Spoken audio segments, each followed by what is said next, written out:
Ladies and gentlemen, please take your seats. The program will begin in 10 minutes.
Ladies and gentlemen, please take your seats. The program will begin in 5 minutes.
Ladies and gentlemen, the program is about to begin.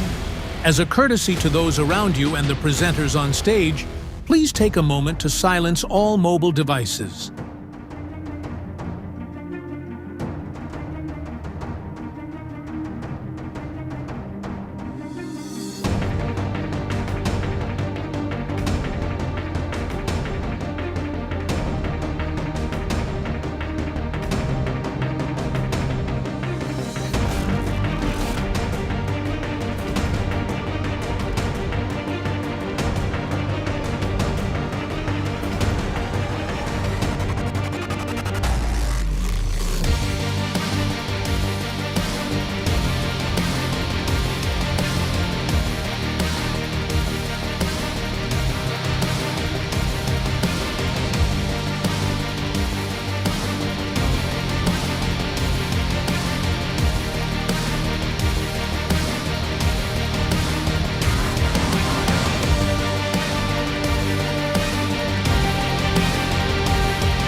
Good morning and welcome everyone.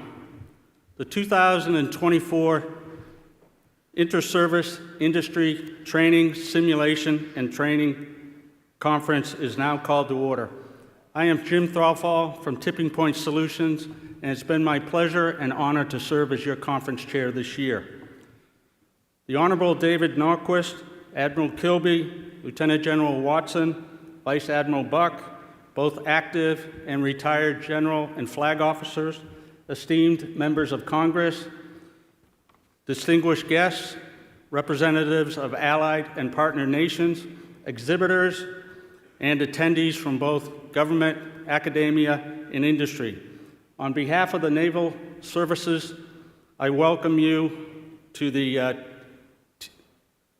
58th anniversary of the world's largest modeling, simulation, and education event, ITSEC 2024. Joining me on stage this morning is the Naval Service Executives, Captain Tim James and Colonel Marcus Reynolds.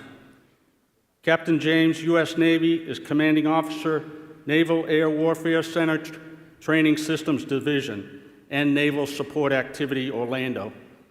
Captain James served as the Executive Officer of NOC-TSD prior to assuming command in June of 2023. Captain James began his career as an S-3B Viking pilot and Anti-Terrorism Unit OIC before transitioning to the acquisition community. He served in numerous program offices for NAVAIR and SOCOM, covering training jets, UAVs, procurement and of training systems. He is also very handsome, powerful, and has a burning desire for Navy to beat Army again. He made me say that. He made me say that. Also joining me on stage is Colonel Reynolds, who is Marine Corps Systems Command Program Manager for Training Systems, the executive agent assigned to manage acquisition and life cycle support for Marine Corps ground training systems, devices, and training support services. A West Virginia native, Colonel Reynolds enlisted in the Marine Corps in 1993 and was commissioned in 1998. Throughout his diverse career, he has served in numerous assignments, to include assignments in Indo-PACOM and as combat deployments to Kuwait in support of Operation Iraqi Freedom and leading an embedded training team in Afghanistan during Operation Enduring Freedom. Colonel Reynolds, if you would please present the colors. The posting of the colors will be followed by the national anthem, sung by Captain United States Navy retired Bill Roto-Rooter, and an invocation offered by Mr. Jesse Citizen. Please stand. Host the colors.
Oh, say, can you see by the dawn's early light what so proudly we hailed at the twilight's last gleaming, whose broad stripes and bright stars through the perilous fight o'er the ramparts we watched were so gallantly streaming, and the rocket's red glare, the bombs bursting in air, gave proof through the night that our flag was still there. Oh, say does that star-spangled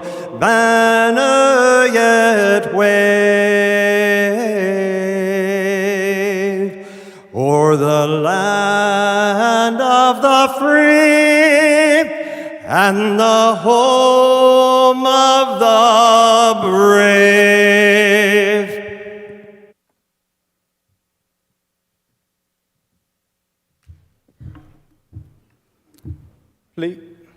Please join me in today's invocation. Almighty God, we gather here from across the globe, united in purpose to serve and support our operators and warfighters. We are grateful for the opportunity to participate in this year's Inter-Service Industry Training, Simulation, and Education Conference, ITSEC, recognizing that it is not by chance that we are here today. We are thankful and ask blessings for each of the individuals in this room and those traveling from around the globe to join us for this year's ITSEC journey and experience. We are thankful for the sacrifices that many have made to be here this week amidst the many global challenges we face. We are humbled by the unwavering dedication of the National Training and Simulation Association staff, NTSA, and the National Defense Industrial Association, ITSEC conference and program chairs, executive staff, and the international military, industry, and academia partners, and all those involved in the subcommittees that ensure the success of ITSEC. We are particularly grateful for the leadership of this year's lead, the Naval Services Senior Executive Service, and its military leaders. We pray for continued wisdom for our President, members of Congress, world leaders, the Army, Navy, Marines, Air Force, Coast Guard, Space Force, and federal civilians. Grant your protection for those serving here at home and abroad, and for the military, industry, and academia members representing the nations attending ITSEC. We are thankful for ITSEC, one of the largest events that brings together so many remarkable people. For nearly 60 years, the modeling and simulation and training professionals that gather annually for ITSEC have had a common goal and focus. Lord of wisdom, we ask that you would work mightily in us today and throughout this week to continue that focus. May this conference be a source of inspiration and motivation, igniting our passion for innovation and excellence. May we leave feeling empowered to make a lasting impact on the world around us. Amen.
Thank you, Roto, Jesse, and the Color Guard.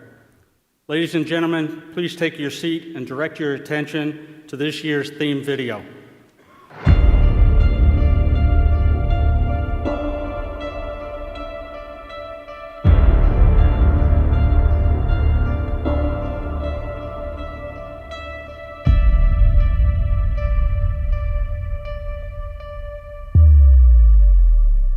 Our military is ready to deter aggression whenever we can and to fight and win wherever we must. Today, tomorrow, and for decades to come.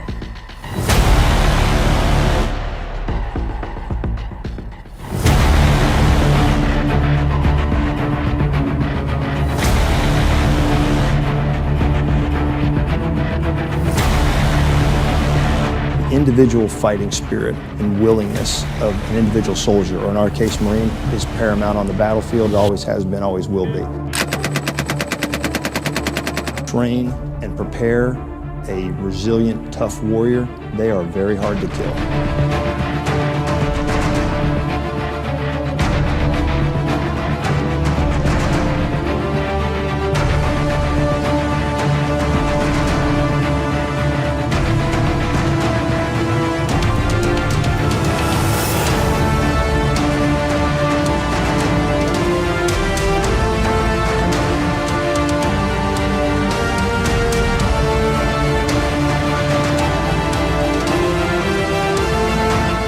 Confident that we will rise to the challenge of making our country stronger and making our world safer.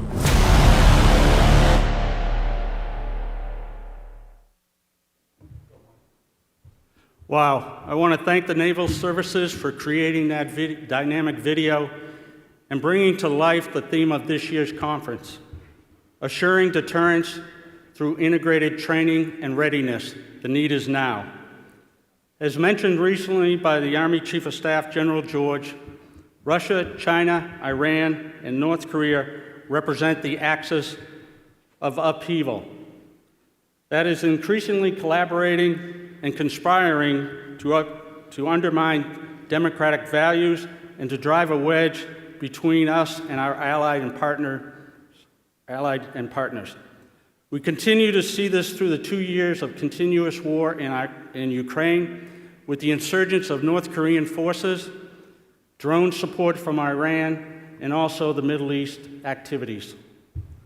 As we continue to provide systems to our allies and partners in these two theaters, the ability for us to also provide effective modeling, simulation, and training for these systems is essential to ensuring the integration of these capabilities into a more cohesive tactical advantage. Looking at the transformation that our services are undergoing and the critical role modeling, simulation, and training will play as a pillar in these concepts, our community must meet the challenge outlined by these quotes of senior military leaders. The technologies we will infuse in our formations are not years away, they are available now. We have to buy smart and fast because our budgets are lean, our numbers are small, and that requires us to prioritize and make informed investments. We must build readiness and capability now as we partner to scale industry capabilities and expand budgets. Transformation in Contact is designed to evaluate emergent technologies, combat force structure, and tactics across multiple focus areas by inserting emerging technologies into operational exercises, collecting data, and providing enhanced incremental increases in that capability at the speed of need. We hope this week that you will take advantage of not only our community of DoD, industry, and academia and what they can bring to you now, but also how they can support you in the future to ensure the forces maintain their readiness to deter our adversaries. Our program provides a path throughout the week for all engaged attendees at the levels of management, acquisition, business development, and most importantly, the practitioners for it is they that are integral to researching, testing, development, and evaluation of these emerging and innovative solutions. You will have the chance to engage with the best of the best in such areas as AR, VR, MR, XR, becoming more accessible to our warfighters, and the ability for those systems to be adaptive and robust.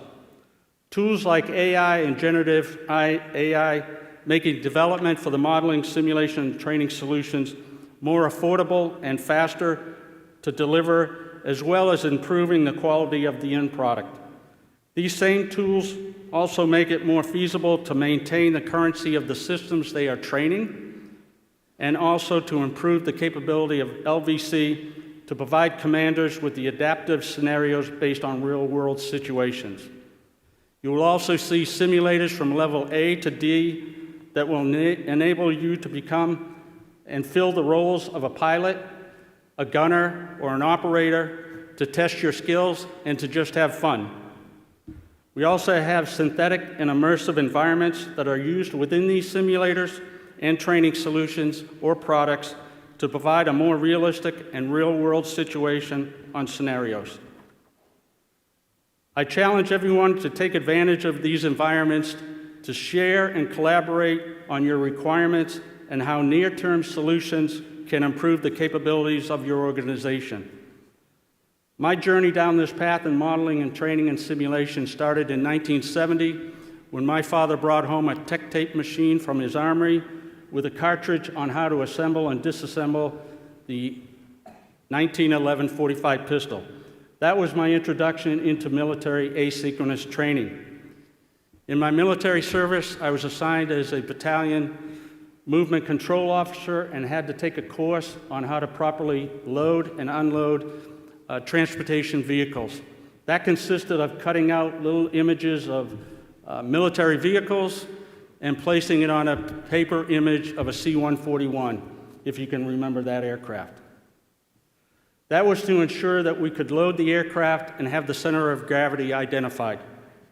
Moving into industry, I was privileged to work on General Dempsey, the then TRADOC commander's program for connecting soldiers to digital applications. That was targeted at the new soldiers coming on board that were heavily using mobile applications and devices. I worked with the Air Defense Artillery School to develop an application to test trainees on their ability to emplace and displace the 5 systems that make up with the Patriot system. That application also won the first mobile application as part of the Serious Game Challenge in the ITSEC 2011. Although established 60 years ago, the first conference goals centered around exchanging ideas and identifying roadblocks in naval training devices. Since 1966, the conference has continued to grow in the audience it attracts, the structure of the program, and the information exchanged during the different environments and activities. Although originally designed as a Navy and then military conference, over the years we have enhanced our participation to include federal agencies, healthcare, energy, transportation, and cyber.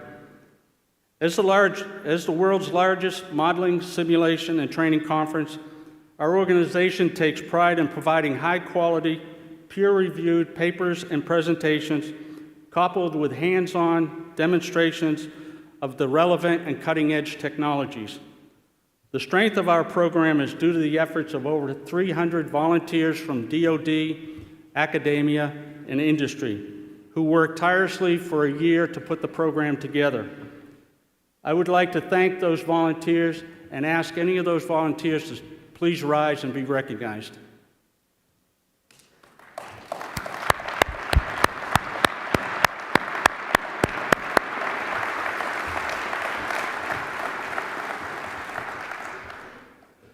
Under the leadership and guidance of this year's conference program chair, Mr. Fred Fleury, the group has created an outstanding program for you this week. We have 52 special events, starting this afternoon with Admiral Grady, Vice Chairman, Joint Chiefs of Staff, 6 service-level program briefs, 7 Next Big Thing sessions, 157 paper presentations, 33 tutorials that took place yesterday, 9 professional development workshops for Friday, and over 515 exhibitors from government, industry, academia. So please experience and get demonstrations on their capabilities on the floor. The innovation and technologies you will experience this week address real-world current issues and future issues. I challenge you to participate, collaborate, and involve yourself in all those activities.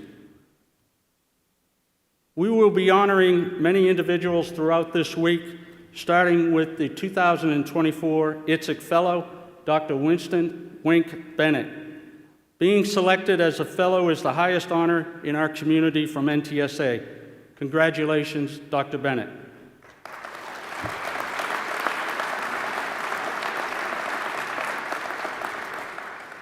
One of our most important missions is to invest in our future leaders.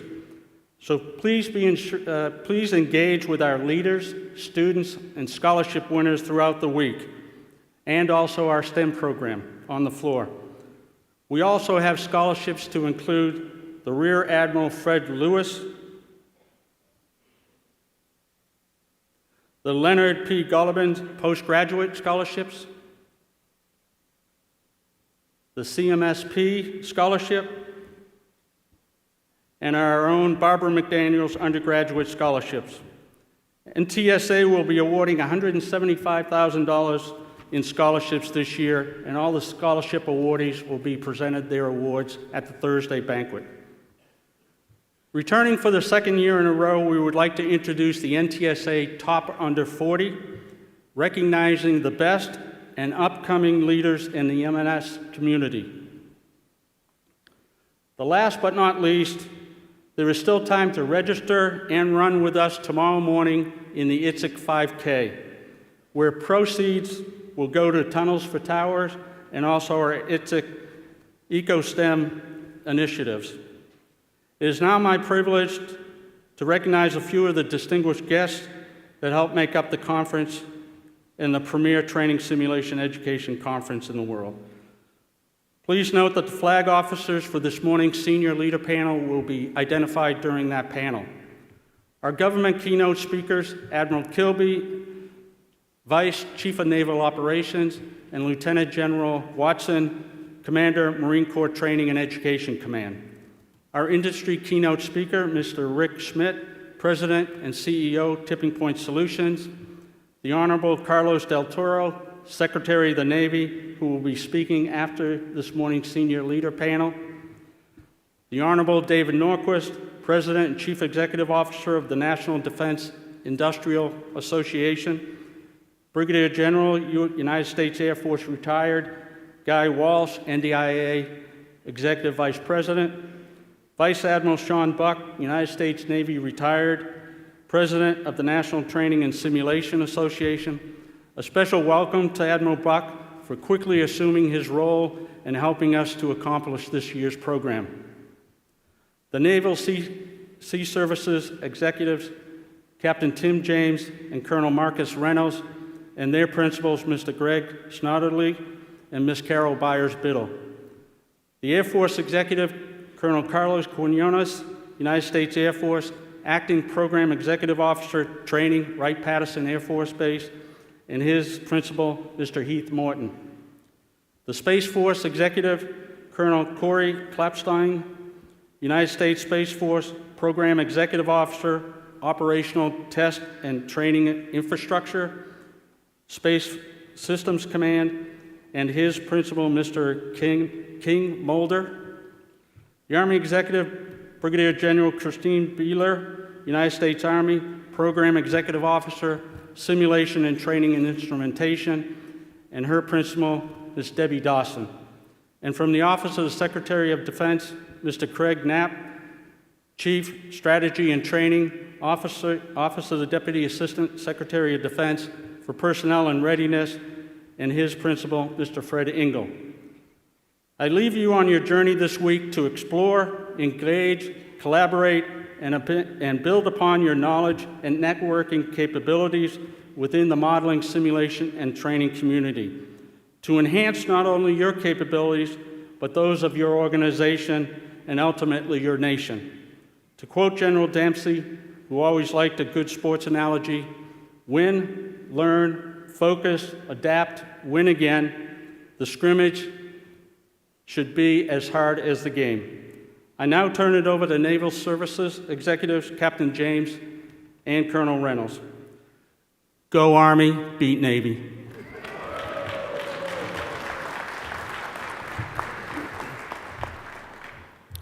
Thanks, Jim. First, I'd like to say thank you for that biography you read of mine. And now that I know you are our own little Ron Burgundy and will read whatever's in this book, this week's going to get so much more fun. Ops, you better guard this with your life. Been trying to get that into my fit reps for 30 years, and I've failed. So good morning. I'd like to extend a warm welcome to our Department of Defense and congressional officials, our senior military leaders, representatives for our coalition and partner nations, industry members, academic partners, and our sailors, soldiers, airmen, Marines, Guardians, and Coast Guardsmen who are able to attend the conference. It's an honor for me to represent the Navy at this year's ITSEC. Our theme for this year's conference, Assuring Deterrence Through Integrated Training and Readiness, The Need Is Now, was inspired by the geopolitical environment of the last couple of years. If you've been able to avoid the last year of news coverage of the conflicts and tensions in Ukraine, Israel, and Taiwan, I envy your focus, but it doesn't change the reality of the threats and challenges we face today. And each time those areas are covered, the military is brought into the conversation, and that's not a bad thing. You have to remember that the military is an extension of our nation's diplomacy. Our first mission is to serve as a credible deterrent, our second, to forge close bonds with our allies, and lastly, if called upon, our third mission is to win decisively. Key to all of that is our Title X authorities to man, train, and equip our forces, and ITSEC is here to move the needle on our training responsibility by propelling the Chief of Naval Operations' Project 33 pillar of training like we fight. And it's imperative that we act fast because the Davidson window is almost here. So how are you going to help us overcome all of this? Well, this week, we have the opportunity to join together as industry, academia, and allied partner and joint services to collaborate on how we will rise to the challenge to quickly deliver transformational training solutions. I hope that you will take action to seize that opportunity and that you leave this week with at least one action to improve our ability to train like we fight. Today, we have an impressive fireside chat with two of the Department of Navy's top leaders. Representing the Navy is a native of Pound Ridge, New York. Admiral James W. Kilby is a 1986 graduate of the United States Naval Academy. And Ops, speaking of reading what's in the book, I see a footnote here that the class of '86 is just 13 short years before the greatest class to ever graduate the Academy, which is, of course, '99. But '86 isn't a solid tie for second, which is nothing to be ashamed of, sir. Admiral Kilby has commanded at all levels, including USS Russell, where he received the Vice Admiral James Stockdale Award for Inspirational Leadership. Most recently, he served as Deputy Commander, U.S. Fleet Forces Command, and Commander Task Force 80. Ladies and gentlemen, the 43rd Vice Chief of Naval Operations, Admiral James Kilby, will be up here shortly. I'd like to take this opportunity to introduce my Team Orlando colleague and fellow Naval Service co-lead representing the Marine Corps, my partner in almost crime, Colonel Marcus Reynolds. Colonel Reynolds is the Program Manager for Training Systems, Marine Corps Systems Command, and together we share a dedication to ensure our nation's warfighters are as ready as possible. Colonel Reynolds, over to you.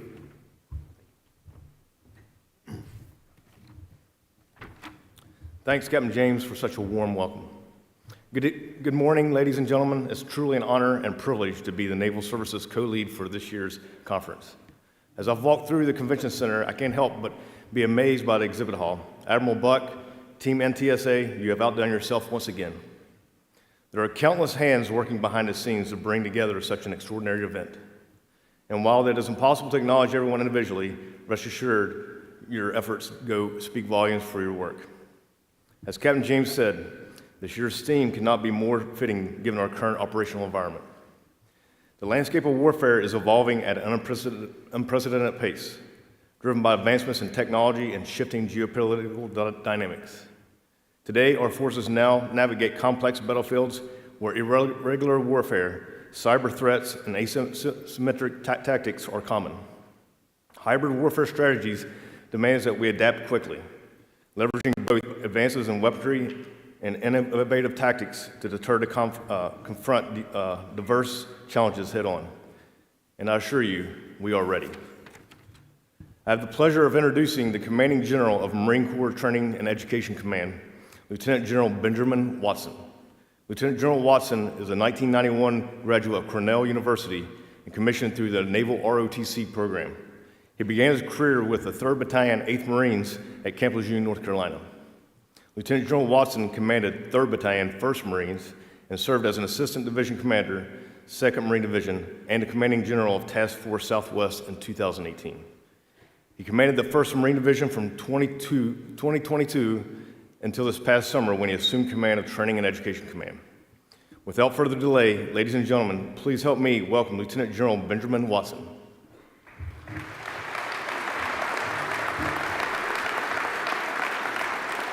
The Fireside Chat will be moderated by the President of the National Training and Simulations Association, Vice Admiral Sean Buck, U.S. Navy, retired.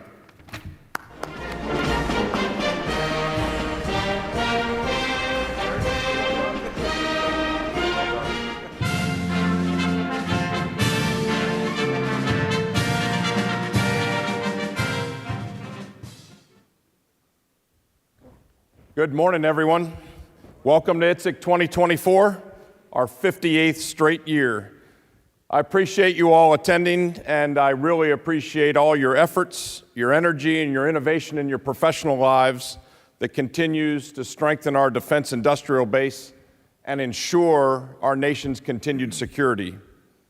Your innovation continues to leverage cutting-edge technology to deliver effective training systems to the warfighter, training systems that are steeped in modeling and simulation and ensure that we are continually prepared to win. As I was just introduced, I'm Vice Admiral Sean Buck, retired. I'm the newly elected president of the National Training and Simulation Association, and I'll be your host for the entire week here in Orlando.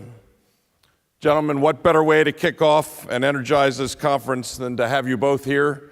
Your presence offers gravitas and significance to this assembled audience who is really, really curious to hear what you have to say as you represent your respective services, and let us know what's working now and what does the audience and the industry and academia need to continue to innovate toward, research toward, to ensure that you have what you need and your sailors and Marines are prepared to fight and win if they're not able to deter first. So we're very excited to have you here. Admiral Kilby, if I may turn over the mic to you for your introductory remarks. Yeah, sure. Thank you, Sean, and thanks to Captain James. Nice to be in the second best class of the Naval Academy. I didn't realize that until today. And super to be here with General Watson, because we hope to convey where the naval services are going to you today.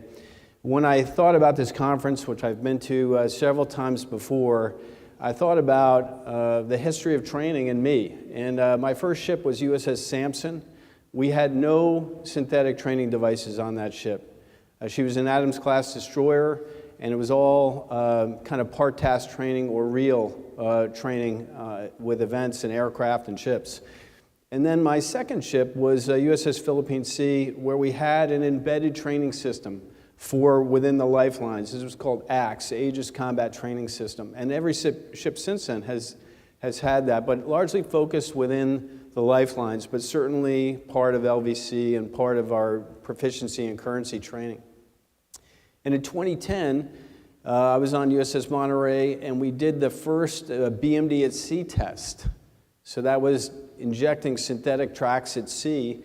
And that was an important event because it stimulated the staff that was responsible for the Monterey, and they had to make decisions about maneuvering ships because of these synthetic tracks. So now we're getting into this aggregation of forces.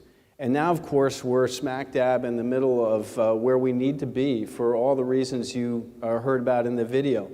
It really became clear to me in 2013 when I went to the Virtual Warfare Center in St. Louis, and we were practicing a thing called Navy Integrated Fire Control Counter-Air, which involved ships and aircraft bringing together a summation of capabilities greater than they could individually. And that requires practice, coordination, trust, teamwork, all things that are driven out of an LVC environment. We heard from Captain James about CNO Franchetti's recent NAV plan. I'll go back about a year to her issuance of the America's Warfighting Navy. And she has 3 priorities in that document: warfighting, warfighters, and foundation, all of which this conference touches.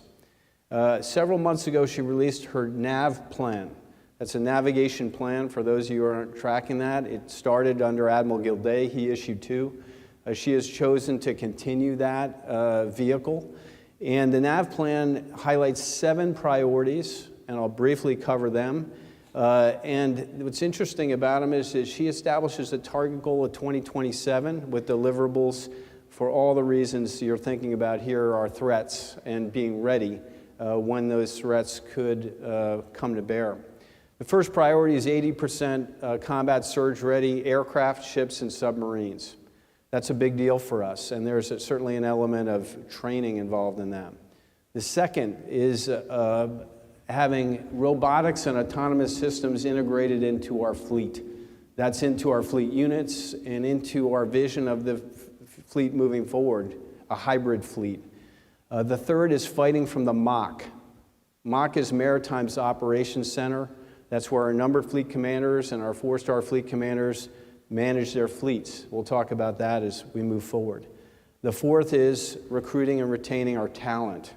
Clearly a connection here with simulation and making sailors feel valued in their professions. The fifth is quality of service. One could argue if I feel valued in my profession and I am treated right, I will be more inclined to stay. The sixth is called warfighting competency, and that's smack dab in live virtual constructive training, and we'll talk about that. And the last is the foundation. When I walked out of my hotel room this morning to go to the gym, there was this flyer in front of me, and on the front page was an article written by Captain James, and he talked about the foundational elements of the structure to deliver this live virtual constructive training to us. So I would say in every one of those things, this conference is going to touch her 7 priorities, primarily 3, 4, and 5, if you remember those, or 3, 4, and 6. So those are significant. Why is LVC so important for us in the Navy? Well, first, it's reps and sets. You know, many of you maybe met a peer of mine and a friend of mine named Satan Khan. And Satan was many things. He was the Nautic commander in Fallon, Nevada. He commanded Strike Group 4. He was the N98 resource sponsor, and he talked about live virtual constructive training being so important on the range because in the days when I was a young lieutenant, we would fly a Learjet out to simulate an Exocet missile. And if that operator, that electronic warfare operator, was not paying attention or didn't realize the threat profile, we had to kind of reset that Learjet to fly again, and by the time you got everything set up, the Learjet was out of gas, and it went home, and it came back the next day, right? So that was kind of caveman training at its best. And Satan says, I can reset that live virtual constructive environment and stimulate that operator and reinforce what he or she saw to act correctly. More importantly, I need to do that across the force. Because if I'm connecting air operators with ship operators and Marines, I've got to practice that. That's the coordination and reps and sets that's required there. Second thing, I can do TTP or tactics, techniques, and development at sea and ashore, train and see the efficacy of that tactic, and maintain currency and proficiency at an increasing level where I'm not attached to the range. Third, international partners. I've got to get my international partners in that same environment. We are going to fight together, and in order to be effective, we need to train together. So I spent not an inconsiderable amount of my time in my last job talking to the UK about making an investment in live virtual constructive training, and I think we'll probably talk about that in this fireside chat. And last is the Maritime Operations Center. So gone are the days where we sailed away from the pier and executed our commander's guidance. A little bit of that mission command is still required because of the Counter 5 ISR&T environment in the Western Pacific, certainly. But I expect that the Maritime Operations Center, just like the Air Operations Center, is going to control our assets. That's at the numbered fleet level and the 4-star fleet level.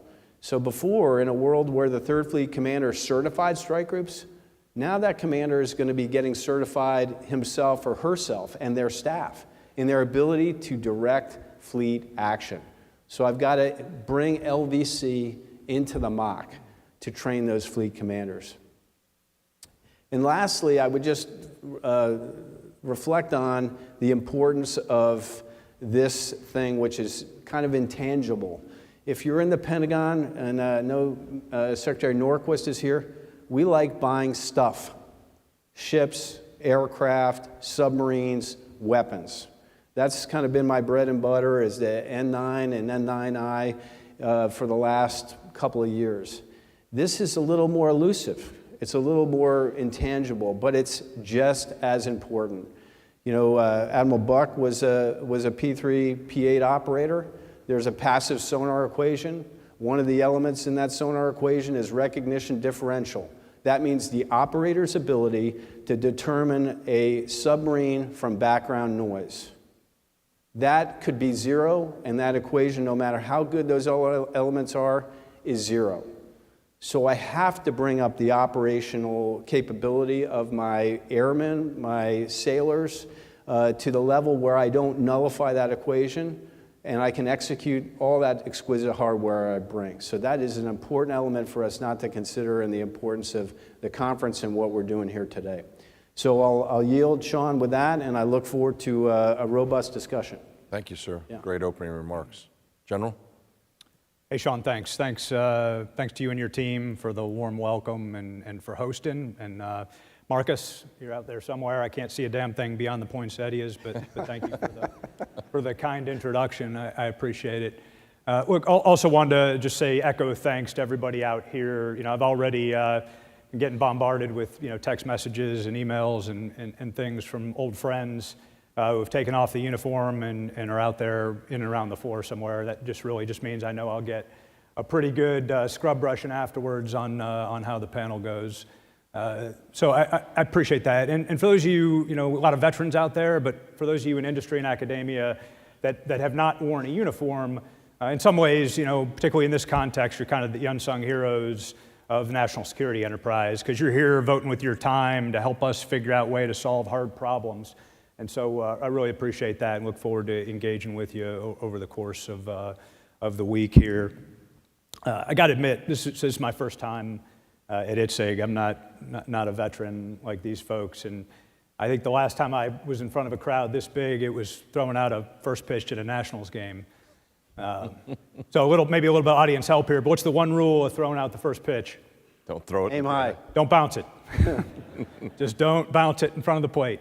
Everything else is good. So we'll try to do the rhetorical equivalent of that here.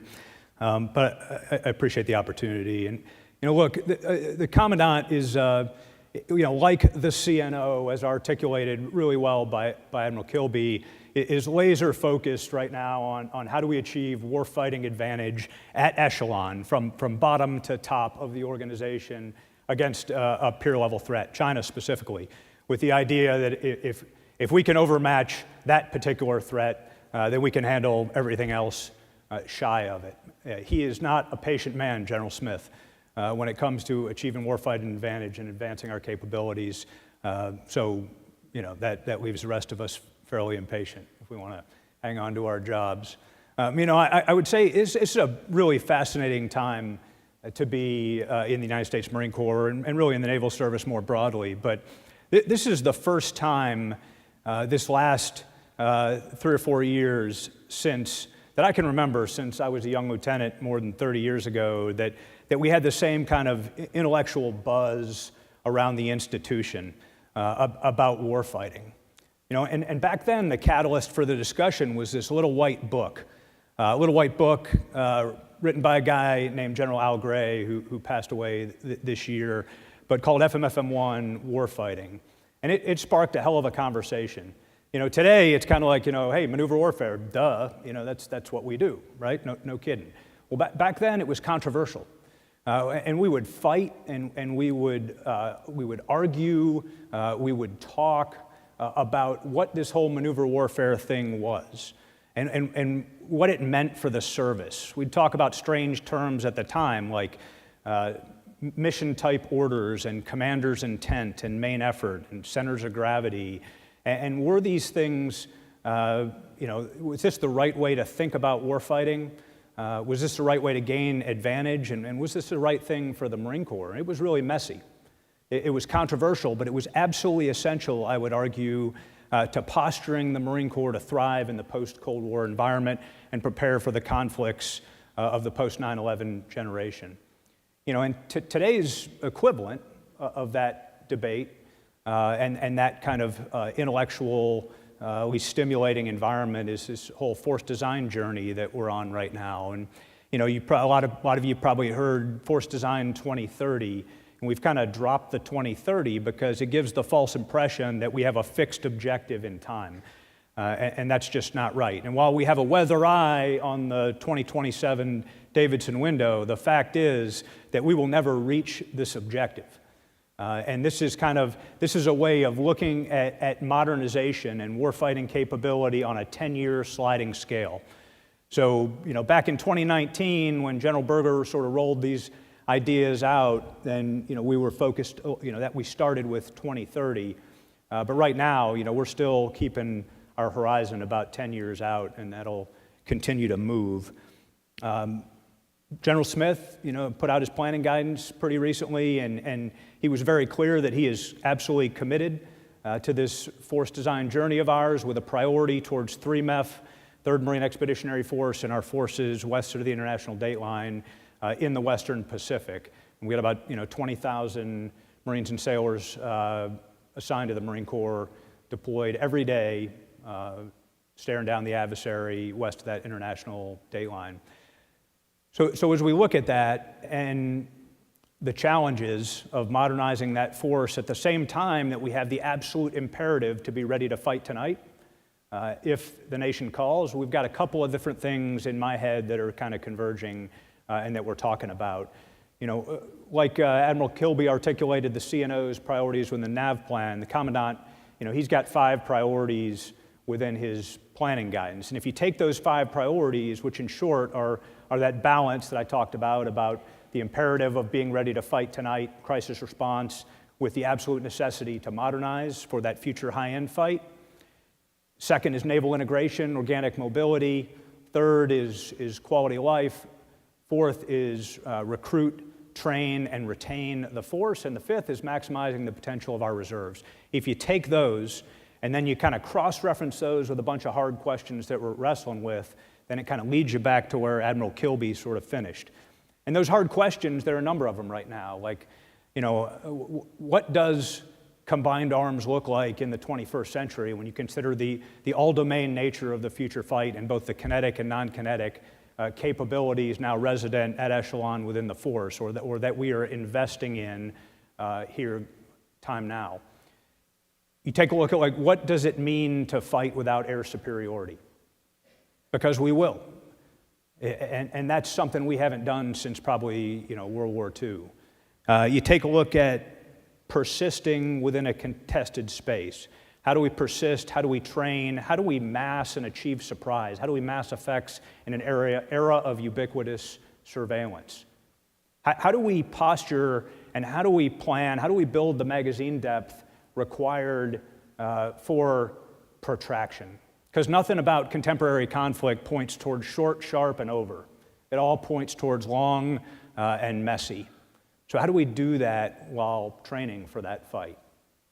All these things in my head kind of converge, and if you look at what overlays in my job jar, at least 4 of the Commandant's 5 priorities, and I would argue all 5, and then answers to a lot of those hard questions, it takes you to this combined arms training range of the future, is what we call it, or the live virtual constructive training environment.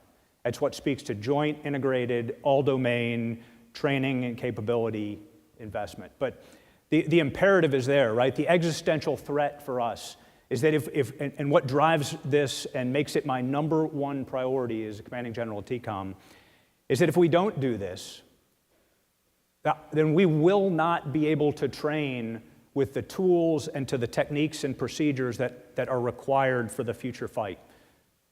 And if we can't do that, then we're going to be stuck hoping that when the fight comes, we'll rise to the level of our aspirations. When hard-won experience tells us that instead we will fall to the level of our training. So we have got to operationalize this live virtual constructive training environment in order to do that. I look forward to the discussion. Thank you, Sean. Gentlemen, that your opening remarks have clearly set the table. That's perfect. That's exactly what we needed to understand the context of this fireside chat will be. I'd also like to take the time up front to thank the audience and to thank your respective service executives on the acquisition side down here, who over the last 2 months we have generated some very thoughtful and insightful questions to conduct this fireside chat. And I think it's going to layer right on top of how you've set the table with your opening remarks. So Captain James kind of gave me a green light for deviating from script. And ladies and gentlemen, I'd also like to add one more caveat to the relationship of 2 of the officers up here on the stage. You heard that Admiral Kilby was from the great class of 1986 at the U.S. Naval Academy. He was my plebe. Somehow his trajectory was much steeper than mine, and I find myself in civilian threads right now, and he's leading our Navy. But outside, before we marched in, I still had an opportunity to try to brace him up. So without further ado, let me get to the questions. I'll alternate questions between the Navy and the Marine Corps. Admiral Kilby, this one's first to you. I understand that C&O Franchetti's vision is to have a single virtual training environment across the entire fleet. As you invest in this technology to achieve that, how do you prioritize or sequence communities or platforms within the fleet? Yeah, this is a great question. I mean, I'll start off with a little humorous recollection. We're going to hear from Admiral Grady later on today. At a point in my life, I was the 9, which is the requirements person for the Navy, and he was the Fleet Forces commander. And he was on live virtual constructive for all the reasons we've described and all the reasons you're here today, and was dissatisfied with our investment in that particular palm year. So my staff got all excited one day because they told me that Admiral Grady was on my schedule to come see me that day, and they called it a watershed event. And I said, actually, it's a woodshed event. I'm going to the woodshed, and he's going to take me there because he's dissatisfied with our level of commitment here. So in all seriousness, it is difficult to prioritize here. It's kind of an and proposition. I discussed a little bit about the surface Navy, which may have a leg up here because of the Aegis combat training system I talked about. We had a bunch of Rube Goldberg things, that's probably a pejorative term, not unfair but accurate, called BFIT, Battle Force Tactical Trainer, which was okay, but it wasn't great. There was a lot of things that were challenging about it to keep the scenarios up and running on ships. So we've since transitioned to a total ship training capability and an advanced training domain. So those in the surface fleet are great investments for us to move forward. And I would say we've been at that for some time, Sean. Aviation, harder. You know, we have individual platforms, many of them, connecting them. We have great simulation environments at our shore bases. The ultimate is going to Fallon, where we have an integrated training facility. But trying to stimulate that strike group at sea, where that expeditionary strike group at sea is where we're going, right? It cannot just be a week in Fallon or 5 weeks if you go to Air Wing Fallon. It's got to be a continuum. So live to link injects for aircraft is kind of the start. We're transitioning to a tactical combat training system. TICS-2 is what that acronym means, connected to the range, which allows me to extend at our maritime ranges and bring that live virtual constructive training environment to bear in that tactical exercise. You know, the Navy has a certification process where we train within the lifelines on a ship or the aircraft. Then we train within the squadron if you're a aircraft pilot or NFO. And then we train at Fallon for the whole air wing. And then we train at sea in a COM2X, composite unit and training exercise. All that enabled by a live virtual constructive environment. So we really had two of the legs there of this stool, three-legged stool, and we didn't have the information warfare legs solidly built into that. Exactly. So we're trying to catch up now. And I'm increasingly, after being in the Pentagon, viewing life as like a three-legged race. I'm only as fast as the slowest runner. So if I haven't represented the information warfare domain, and I was talking to some of our Air Force and Space Force colleagues, if I haven't represented their effects faithfully, then I'm not training fully. So a balance of that, Sean, is what we're trying to achieve. It is a consistent investment over the budget. We realize in the Navy that I have to make that investment, that it is unlikely to me that someone from Congress will direct that investment or someone from OSD, so that's a foundational investment for the Navy to have that capability to be solvent. So I'd say that's our approach. It does require getting above the fray of the resource sponsors because they're going to advocate for their own thing. But at the executive level, at the Deputy Chief of Naval Operations level, the Vice Chief level, and the CNO level, we've got to kind of put that together and be faithful there. So to me, that's our approach. And it is going to require a pooling of the money, you know, a little throwback to Fast Times to Ridgemont High. It's our money, Mr. Hand. It's not your money. So let's put that together to achieve the best effect that we can. Exactly. Yeah, Sean, do you mind if I jump on? Not at all. Okay. One, I probably should have noted up front, I mean, super honored to share this stage with Admiral Kilby here. Had a chance to get to know him a little bit when he was the N9 and I was at the Marine Corps Warfighting Lab. And you will not find like a more aggressive proponent of naval integration and the blue-green team. And so, sir, thanks for your partnership and teamwork, you know, over the years. I think we're all better for that. I just want to take a second to put the same question in the context of the Marine Corps and sort of, you know, we organize in terms of MAGTAF, Marine Air Ground Task Force. It's not the only way to fight, but it's our preferred organizing construct. It is scalable and agile and adaptable. We have the benefit, and I know Air Boss is out here, probably of being in a little bit of a different relative position than Admiral Kilby articulated, in that but we are furthest advanced really in the aviation space, and that's, you know, surfing off the naval aviation as a part of the naval aviation enterprise. And when it comes to our ability to train folks from the entry level, new pilot accession, all the way up through, you know, integrated warfare exercises, we're in much better shape there. Our equivalent of the Navy's surface fleet is kind of the ground vehicle enterprise within the Marine Corps that supports our ground and logistics portions of the MAGTAF. And we have traditionally not been very good there in terms of particularly leveraging technology to support training and maximizing the capability of the force and preserving resources. And it's becoming an imperative. This used to be, you know, kind of a nice to have thing, and we were often penny wise and pound foolish in that, you know, we would buy the thing and we'd kind of Heisman, you know, cut costs by Heismaning the simulator. But, you know, you could get away with that when you were talking about, you know, kind of old Jeeps and 5-ton trucks and things like that. You know, you come in, you got a driver's license, a little bit different knobology, and you're going to be fine.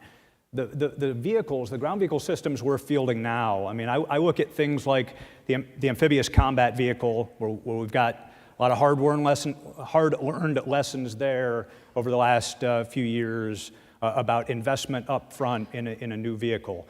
And I look at the couple of prototypes we're still evaluating as we move into the advanced reconnaissance vehicle space as a replacement for our light armored vehicle, the LAV. And that ARV, I mean, it's like an F-35 with wheels, you know, on the ground. I mean, it is a sensor platform, highly sophisticated, absolutely requires an integrated crew to operate. And if you just treat it, if you just train the driver and then train the individual systems operators, you will never be able to maximize the opportunity of that platform. And those platforms are sophisticated enough and they're expensive enough that we cannot just go out and do live force training to build proficiency. So we have got to get smarter and bake in the training requirements within the acquisitions and fielding process right up front when we do this, and not kind of sprinkle the training portion on afterwards. We might have been able to get away with that at some risk to force a long time ago, but we cannot afford that on any level right now. Sean, if I could just jump on the back end, not to be too much back and forth here, but let's talk about a potential to-be state. And I'll use the Navy and the Marine Corps as the first part of this, and then we can graduate to the whole joint force. But if there's an expeditionary advanced base surveillance gator radar on the ridge in the Western Pacific, I want my Navy to understand the benefit of that surveillance radar to close my fire control loop. The only way we're going to be proficient at that is if we train to it in the force generation cycle that I described. Similarly, if there's a capability for me to provide a track to a fires expeditionary advanced base operation element of Marines, I want to be proficient at that.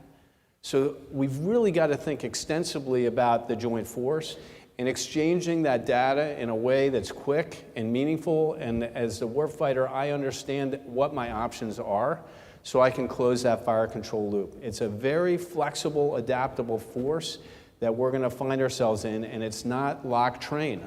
I was not raised that way. I was raised in the Aegis community where the Aegis system defaulted to an organic track. That's what it was designed to do. If I took a link track, I drove it to get a spy radar track and then close that fire control loop. Now we're in the opposite world, where I'm looking for the best sensor or the best munition to close that loop to kill that target. So we've got to think more expansively. We can't restrain ourselves to specific services, or we're not going to maximize the potential of our force. And that's where we need your help to think through that for us to bring that capability to bear. And that's a great point, sir. And I would draw your attention, if you're not familiar with Exercise Steel Night, they're just kicking off Exercise Steel Night 24 in Southern California, but it's across kind of the southwestern United States and western seaboard there.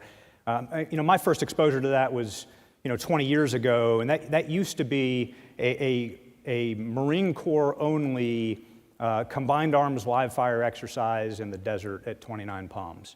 And that has evolved over the last 4 or 5 years into a joint exercise. It started by going naval, and it was 1st Marine Division out there at Camp Pendleton under 1st Marine Expeditionary Force and Expeditionary Strike Group 3.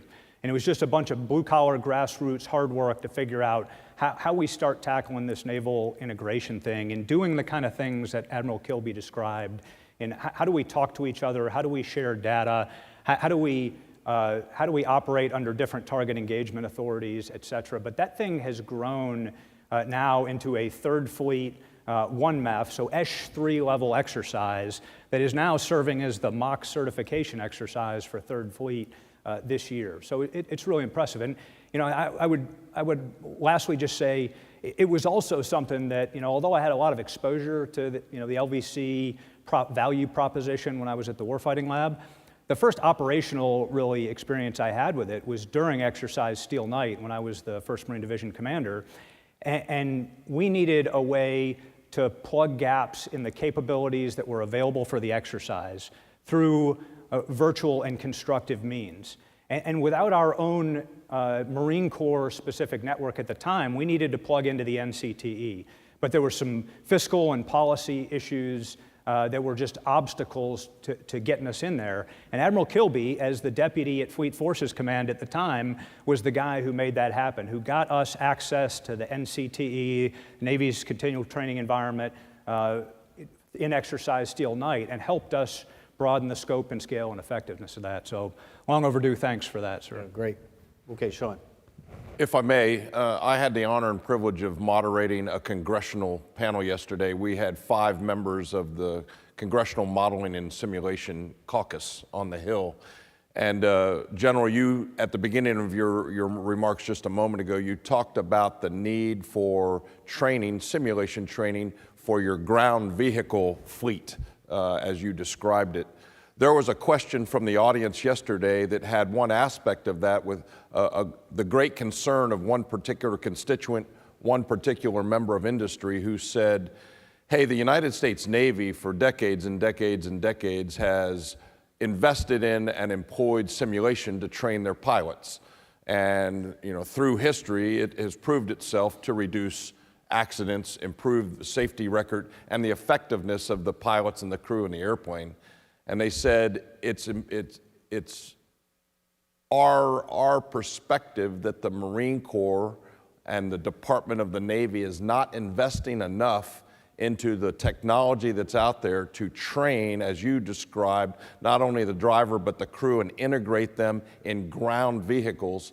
And then the second part of the question went right to safety. And I would suggest that we could reduce the rollover accidents in a lot of these big vehicles by better simulated training. And they asked the panel members, are you all having a focus to have a greater investment in ground vehicle simulation training? So kind of ties in yesterday and today. It's great context and a great point, Sean. And look, the human cost of accidents, particularly those that in which poor training or inadequate training is causative. I mean, the human cost has always been the same.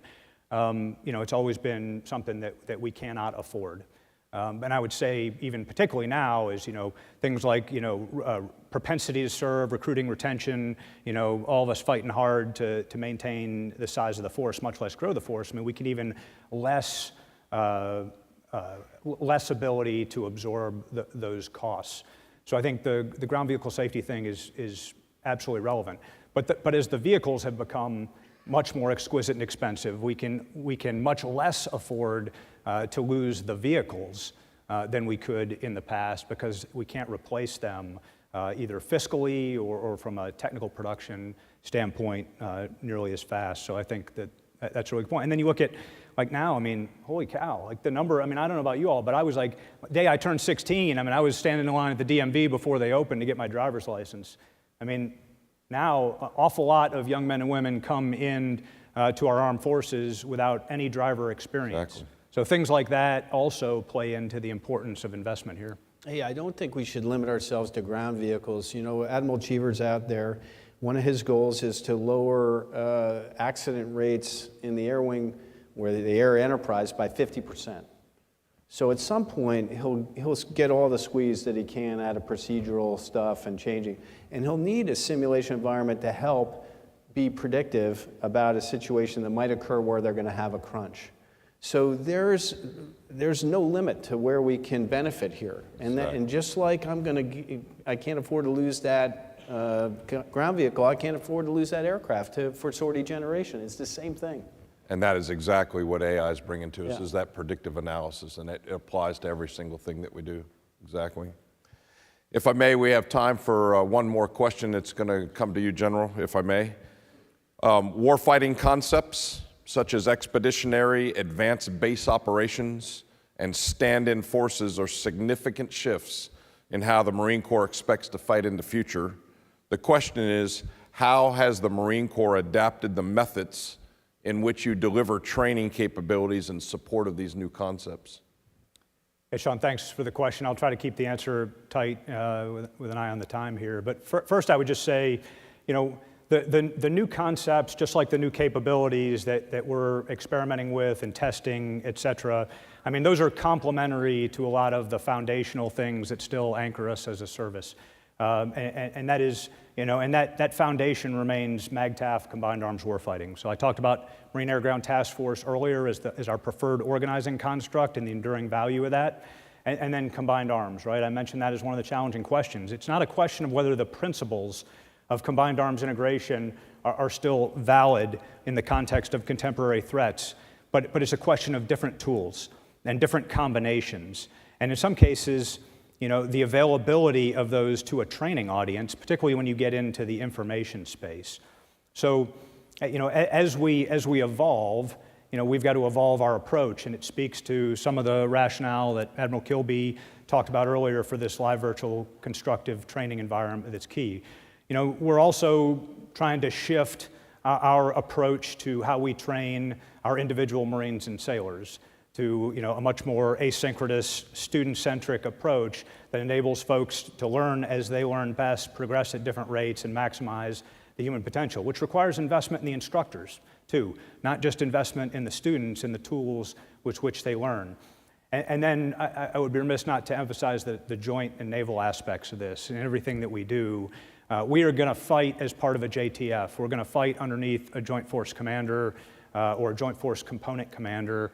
And so in everything that we do, we have got to ensure that we are joint, common, and interoperable. And that is, I think that is a foundational requirement as we look to industry for help, with a stretch goal, I would say, of combined, common, and interoperable in consideration of the criticality of our allies and partners. This was an invigorating morning start to ITSEC 2024. I love your candor. I love the specificity that you gave us all here in the audience. We were lucky to have you attend and set the table. Ladies and gentlemen, I think you would agree with me that we could go on for another couple of hours here, be completely immersed in this conversation to exactly understand what both of the services need. I commend you both for that, and we all in this room commend you all for your continued leadership of the Navy and the Marine Corps.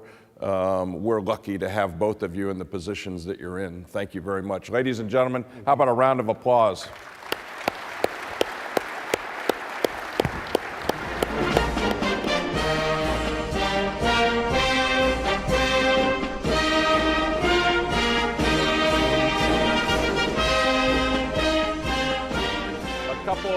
A couple of admin remarks.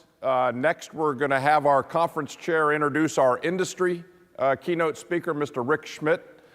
Then we're going to take a mid-morning break that I imagine a lot of us are looking forward to. But I commend you to come back very promptly in your seats at 10 o'clock, and we'll conduct a senior leader panel, and then we'll close out the morning with an address from the Secretary of the Navy. Thank you. Thanks.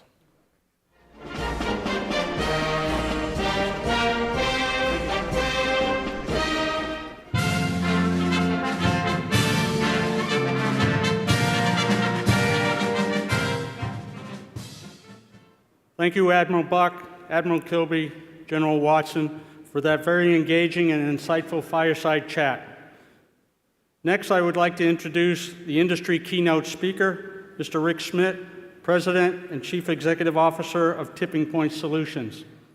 Rick founded TPS, a Native American and veteran-owned enterprise and a service-disabled-owned small business certified 8-Ace in 2011.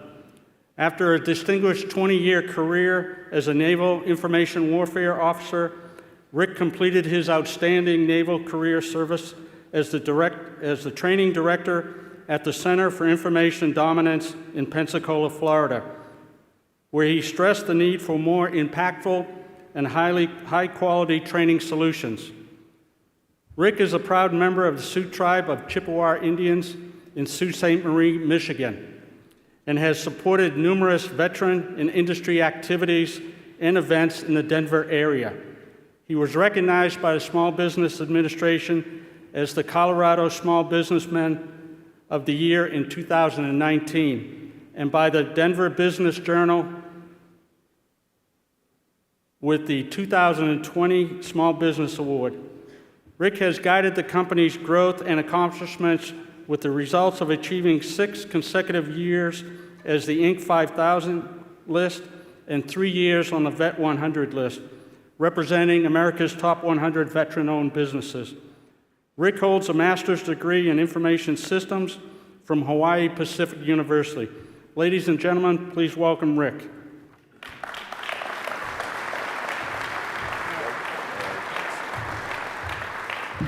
Thank you, Jim. Wow, it's hard to believe the last year flew by so quickly, and here I stand. It's a huge honor to represent industry as your keynote speaker this year. And more importantly, it's also a privilege to be amongst my Sea Service colleagues from the Navy and Marine Corps, and it aligns very well. It's interesting to think about current events and the importance of all that's going on, and nothing more recent has happened to remind me of that than the recent activities in the Red Sea with the Houthi terrorist organization. I served a tour on the USS O'Kane following 9/11, where I deployed to the Gulf as an electronic warfare officer, cryptologist, information warfare officer. We have a lot of terminology that changed over my career. And I had the good privilege to experience life at sea, where I was fortunate to get my officer of the deck quals, and the captain at that time allowed me to work on my surface warfare designation, so I have a SWO pin I'm very proud of. If those of you not reading the latest and greatest, we just thwarted yet another attack in the Red Sea with 2 USS destroyers providing merchant shipping coverage, and once again, we succeeded.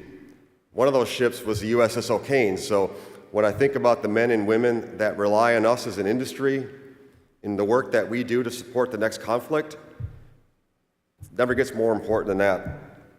So before I jump into the heart of my keynote, I want to just make some acknowledgments and express some gratitude.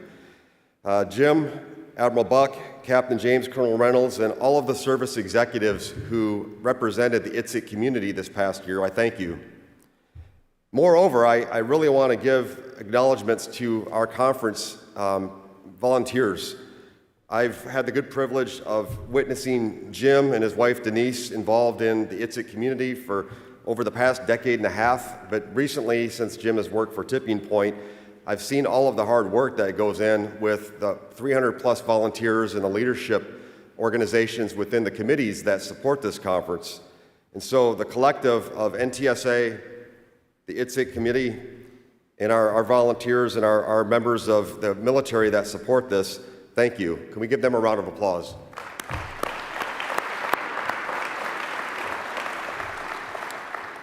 I'd also like to quickly give a shout out to Admiral Kilby and Lieutenant General Watson and Admiral Buck for the wonderful panel we just had. I'm reminded in the day and a half I've been at this ITSEC conference just how much of what I put together in terms of today's keynote really reflects on what everyone else is also thinking. I was worried at some point that maybe my generalizations of what this year meant may not be shared by all, but I'm starting to feel that's not the case. Wow, I will say that the rate of speed of technology over the past 12 months has transformed in a way that I have not seen in the 30 to 35 years of my, history with technology. Advancements in immersive training simulation technology has moved at a rapid pace, and I think no one in this room is going to be lost on this point.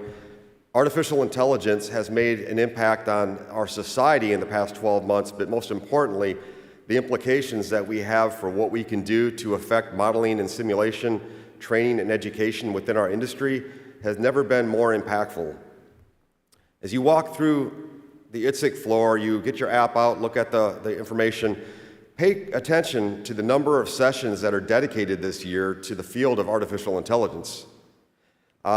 Going back to last year's conference, I'm an early adopter, so I was already intrigued with what was transpiring in 2022 and 23 with modernizations of AI technologies and all of what we could do with that, I think long before it became such a hot topic conversation. So when I attended last year, there was organizations that were dabbling in AI, but not to the extent that the conversations I've had over the past day and a half have indicated, and there's over 30 sessions that you'll have an opportunity to go to talk more about this. So I want to just kind of reflect for a moment about me and kind of my walk in terms of where I've come from. As Jim mentioned, I served a career in the Navy, but prior to that, I think my first exposure to technology and its influence on society really happened at an early age. Like most of the folks in the room who might have been a product of the school system in the 1980s, you probably have a recollection of walking into class one day at your school and finding Apple computers somewhere in that environment. And for me, it was 1982, my 7th grade year. I walked in, my math science teacher took us down the first week of school to the library where we had 2 awesome looking computers on these roll-around carts because there was only 2 of them and they had to distribute them through the school. And we started to get introduced to the technology of personal computing. Now, it wasn't that the personal computer just came about in '82. It had been around in the '70s to some degree. But like most things, there's always a group of these early adopters for which I now consider myself to be one of. And I, in that introductory period of computing in '82, was hooked. And fortunately for me, I had a very observant grandfather that recognized my interest in something like that. Went out and bought my first computer that year, a Commodore VIC-20. 5 megabytes of RAM, 8-bit processor. It was a machine, powerhouse. And at that point, I put that thing to use like nobody, and I was fortunate to get into some classes and whatnot to explore Pascal, Fortran, COBOL, and the languages at the time that existed beyond BASIC, to be able to just spend countless hours on that machine. And what was also intriguing was just, Moore's Law. And I learned all about that quickly in terms of the next variation of computing technology that came about within months. Managed to trade up the VIC-20 for a Texas Instrument 99 that had 16 megabytes of RAM. And then eventually somehow my parents scraped together money and I had my Apple computer, which was my dream. So I was part of that generation, and I remember admiring greatly the tech companies of the time, the Microsofts, the Apples, the pioneers of technology that brought about this generation of microcomputing. I spent more time than probably any kid should do, healthy-wise, to sit on my computer and program, but it was something I was passionate until 1986 happened. I turned 16. I heard someone else mention 16 and driver's license. I think it was you, Lieutenant General. But I turned 16 and recognized that for me to be cool with the ladies, being a computer nerd was not going to probably do it, so I sold the Apple computer and bought a Cutlass. And the rest is history. My wife is a product of that decision. She's sitting in the audience today, Kat. And fortunately, I've had her for 37 years, and that Apple computer would have long been obsolete, so I think I made a good choice. I wish I had the Cutlass still, but that's neither here nor there. I followed my passions outside of that period of life, and even though I took a hiatus from computers until I entered the Navy in 1988, and eventually followed up with a computer science bachelor's degree, continued in programming. Then in the 90s, when the internet started to take shape, went back, got a master's degree in information systems, and then I was fortunate enough in the Navy to spend 10 of my years in the Navy working information warfare for the National Security Agency, where I had certifications in computer security and networks, and was able to lead teams that were deployed in support of defense of our networks, and also had opportunities to do other cool things with network security. So let's talk real quick about the trajectory from that period. I retired in 2008, and then I entered into the business world, and I thought long and hard about what I always wanted to try to achieve in business world, and always came back to disruptive innovation. I didn't know exactly how I would do that, but since I had a background in training and I had a passion for helping support our military's effectiveness through training, education, modeling, and simulation, I ventured out to form a business. And 2 books informed my thinking at that time. One, Tipping Point, no surprise, Malcolm Gladwell's book that also ventured into this idea of how we reached in society a moment of transformation where we have the early adopter community, which I consider myself part of that 13%. And I'd venture a guess that based on the nature of our community, that the number or percent of people in this room would be far greater than 13% that exist in the early adopter community. But Malcolm's book was pretty influential in terms of just kind of painting the picture of how things reach this kind of density where the early adopter communities try to gut it out to find an application before the mainstream world, or we call them the early late majority, 70%, adopts a technology and it becomes part of our world. So that was one. The other one was Disrupting Class. Clay Christensen published a book in 2009 that I liked his theories in terms of disruptive technologies, but when he focused on the field of education, it really struck a chord with me about how in the 50 or plus years that technologies have started to emerge in society, very little had been done to that point to really transform education and training. So I took that book and I coined a tagline out of it called Changing the Way the World Learns, which became part of what Tipping Point was connected to as a business. And I set out with the hope of somehow, someday, being part of a transformation effort that I think we all in this room are currently seeing in front of us. So let's get to our conference theme, because last year when I was exposed to what was presented at the end of the conference of assuring deterrence through integrated training and readiness, the need is now, had to kind of step back for a minute and put my military hat on and think about what deterrence means to me and means to many people in this room. And you think about nuclear deterrence, you think about taking a battle group with the USMC part of it out there into the forward presence in an operating environment off the coast of a country that's thinking about doing bad things, and how you can deter aggression, deter bad decision making before you have to get into a fight. And so I try to correlate that to say, how do we as a country and how do we as an industry use education and training as a mechanism to also influence deterrence?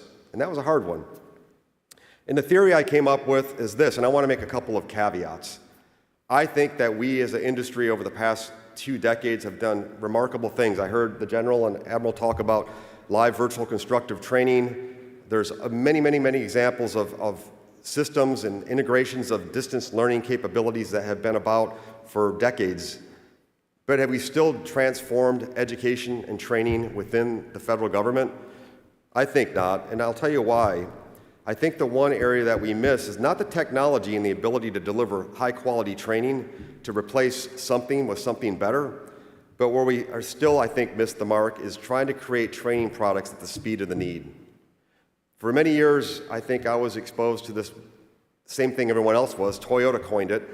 It's this, basically creating training where it's needed, when it's needed, just-in-time training. You can use the reference you want to use.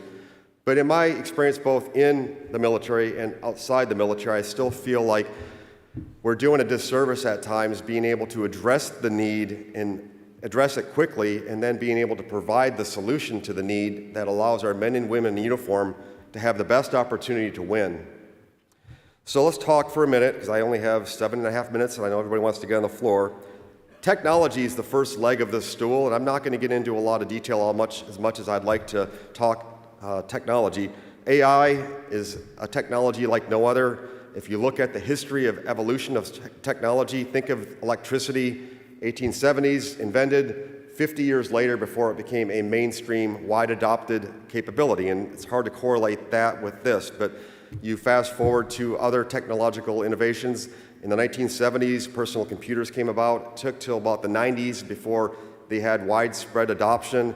In the early part of the 90s, people like me were playing around on bulletin boards and using a precursor to the internet or the World Wide Web, until the late 90s when Mozilla created Netscape and certain mainstream elements started to attach with the wide population of the world who started getting email accounts and started using websites and such. And then by the early 2000s, it became just part of our way of life. Mobile technology, look how that has transformed us. And I could go on and on and on. But with each of those periods of technology, it took 20 to more years. The internet transformation took about 15 years from the time it really started to get traction to a time where we can no longer live without it. But AI is something of a different color, and I think that what we're seeing right now in the last year has been remarkable in terms of the speed of which it's infiltrated so many forms of our existence as a society. That's going to be both good and bad, I know. But as an industry, we have an opportunity to leverage that technology in a way that allows us to create training at the speed of need like no other. The two other legs of the stool, and I mean no offense because nothing is black and white entirely, is without an acquisition strategy to support the emergence of technology in the right way, we're not going to be able to do anything regardless of how good the technology is. And secondly, we need standards and we need synchronization across the armed forces and the federal government to effectively do the training in the right way and with the highest degree of cost effectiveness. Jim mentioned it during his introductions. We have a lot of expenses right now and a lot of things that we're faced with as a country in terms of whether we need to rearm, I guess, a lot of things that were spent with the war in Ukraine. We talk about battle groups, ships, aircraft. It's a lot of expense. We can no longer suffer the cost factors that go along with creating a training product without a sustainment model. I can tell you as an industry leader and also somebody who served in the military, the tooth to tail from the time that we conceive a requirement for training, sometimes to get it to contract, is probably 18 months if we're lucky.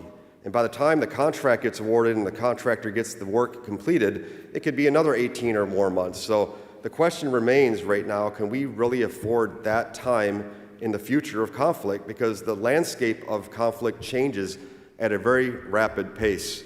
We're looking right now with Ukraine and what's going on with the Middle Eastern conflict and trying to look at how do we retool our workforce to address these current threats. And did we anticipate the way that modern warfare was going to be fought with the weaponry we currently use and the tactics, techniques, procedures that are in place? Very important that we look to transform that mindset to leverage technology so we can deliver these products at the speed of need. I give you one example in Clay's book that resonates with me that hopefully will resonate with many of you as a correlation on this. When I entered the Navy in '88 as an A school student in Pensacola, Florida, I walked into the classroom and there was obviously no computer equipment as part of that training environment, and we had an overhead projection system with plastic acetate sheets, and that was basically an early version of PowerPoint, I guess, and the instructors would lay them on there and they'd write on them and they'd have pre-print out stuff sometimes, and that was the extent of technology at the time. When I exited the Navy as a director of training for Corey Station, Pensacola, Florida, I had the opportunity to oversee the same schoolhouse that I went through A school in as an A school student. And I don't need to tell you what at the time existed was really PowerPoint. And while technology and computers came into the scene to improve the quality of training and the ability for us to instruct, did we really transform or revolutionize anything? I don't think so. And even though today we still use a lot of technology, and I have a contract right now that we support the Fort Gregg Adams with water and fuel purification, they're using a digital training environment that I rarely see in a lot of military training environments yet, where artificial intelligence is not probably so much a part of it, but modeling, simulation, and virtual reality certainly are. And I know there's plenty of examples of that across the DoD. So as I start to try to draw this to a close, I want to tell you that when you go on the floor at ITSEC, pay particular attention as you walk in different booths to the companies that are leveraging artificial intelligence in remarkable ways. There's one company, for example, and I'll let them remain nameless, that uses AI to enhance real-time scenario adjustments that enable adaptive training environments that respond dynamically to learner stress levels and performance metrics. So fluid training, hyper-personalized training. There's companies that are on the floor that are dealing with adaptive tutors that have AI elements to help adjust and do things in terms of learner methods of instruction. And we don't all learn the same way. So there's just a remarkable number of examples. There's one that uses physiological sensors to tailor the difficulty and feedback within the simulations. So when we look at those capabilities, that's a tool set we certainly have to leverage to continue to create dynamic learning experiences. But I really want you all to walk out thinking about where we hope to be in 2 short years. And if 2023 ITSEC to 2024 ITSEC is any correlation of where the technology is driving, just imagine what 2 more years of that evolution will bring and what opportunities exist for us to get out ahead of our adversaries. So as an industry invested in modeling, simulation, training, and education, I feel the responsibility lies with all of us in the room to include our military customers and partners, as well as all of the industry that's here. Now is the time to push forward with purpose, knowing that our commitments today are going to secure our military's advantage for tomorrow. Thank you.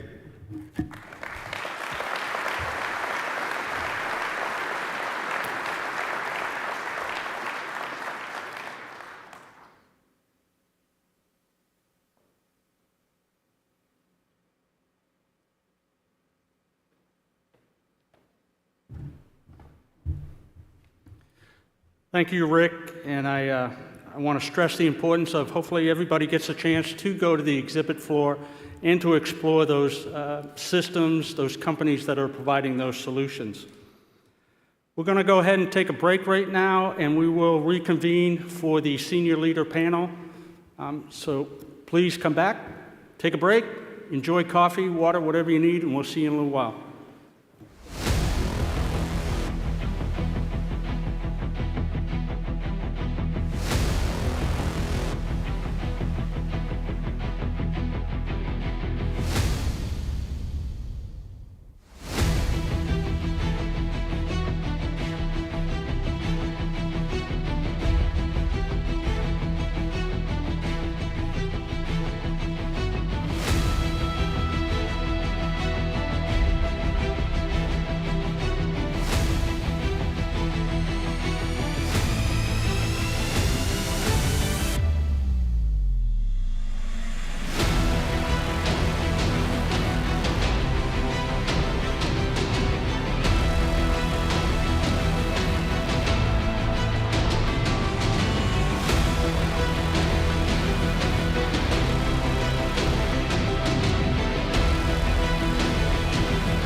Ladies and gentlemen, please take your seats. The program will begin in 5 minutes.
Ladies and gentlemen, the program is about to begin. As a courtesy to those around you and the presenters on stage, please take a moment to silence all mobile devices.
Welcome back, everyone.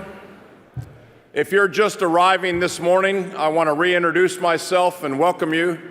I'm Vice Admiral Sean Buck, retired, and I'm the newly selected and appointed president of the National Training and Simulation Association, and I want to welcome each and every one of you and thank you for attending. If you were in the room earlier for the last 2 hours as we kicked off opening ceremonies, I imagine you're as enthused and as invigorated as I am. It was a phenomenal panel session with Admiral Kilby and Lieutenant General Watson, who set the table for us, actually set the table probably for the entire week worth of discussions that we're going to have about what's important to them, to the Navy and the Marine Corps. But I think they also touched a little bit on the Joint Force and to include training, operating, and fighting with our allied partners also. So I was pretty invigorated and very appreciative of them getting us off to a great start. And prior to that, we had a really motivational 2024 video that definitely kept us visually focused on what the goal is and what our focus of our professional lives are, and that's to continue to ensure our national defense and make sure that nobody out there around the globe wants to step on it in any way. Let me take us back a little bit to yesterday when we started. Yesterday we conducted a congressional engagement. We were lucky enough to have 5 members of the Congressional Modeling and Simulation Caucus with us. They shared with us their professional opinions on the benefits and the concerns about artificial intelligence legislation as they have handled it so far. And then we had a pretty good discussion on how best to regulate or govern AI, its use, to make sure that it's used in an effective and safe way, and that we have some type of bumper guards there to prevent its nefarious use.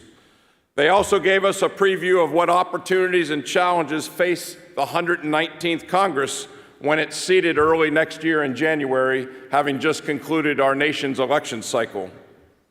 So early in this morning, by a show of hands, how many people got to listen to the Fireside chat? Okay, very good. Well, I'm glad you took that in.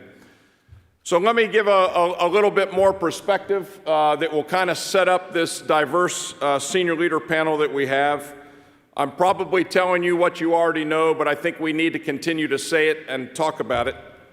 We all know that global forces from allies and partner nations, along with our own forces, continue to deal with the opportunities and the challenges of accelerating technology and cybersecurity. I think our industry keynote really hit the head on that. We have opportunities, but we also have challenges, and we have a sense of urgency maybe like we've never felt before to get at it and figure out how to harness AI, especially in our world of training and using modeling and simulation to improve training.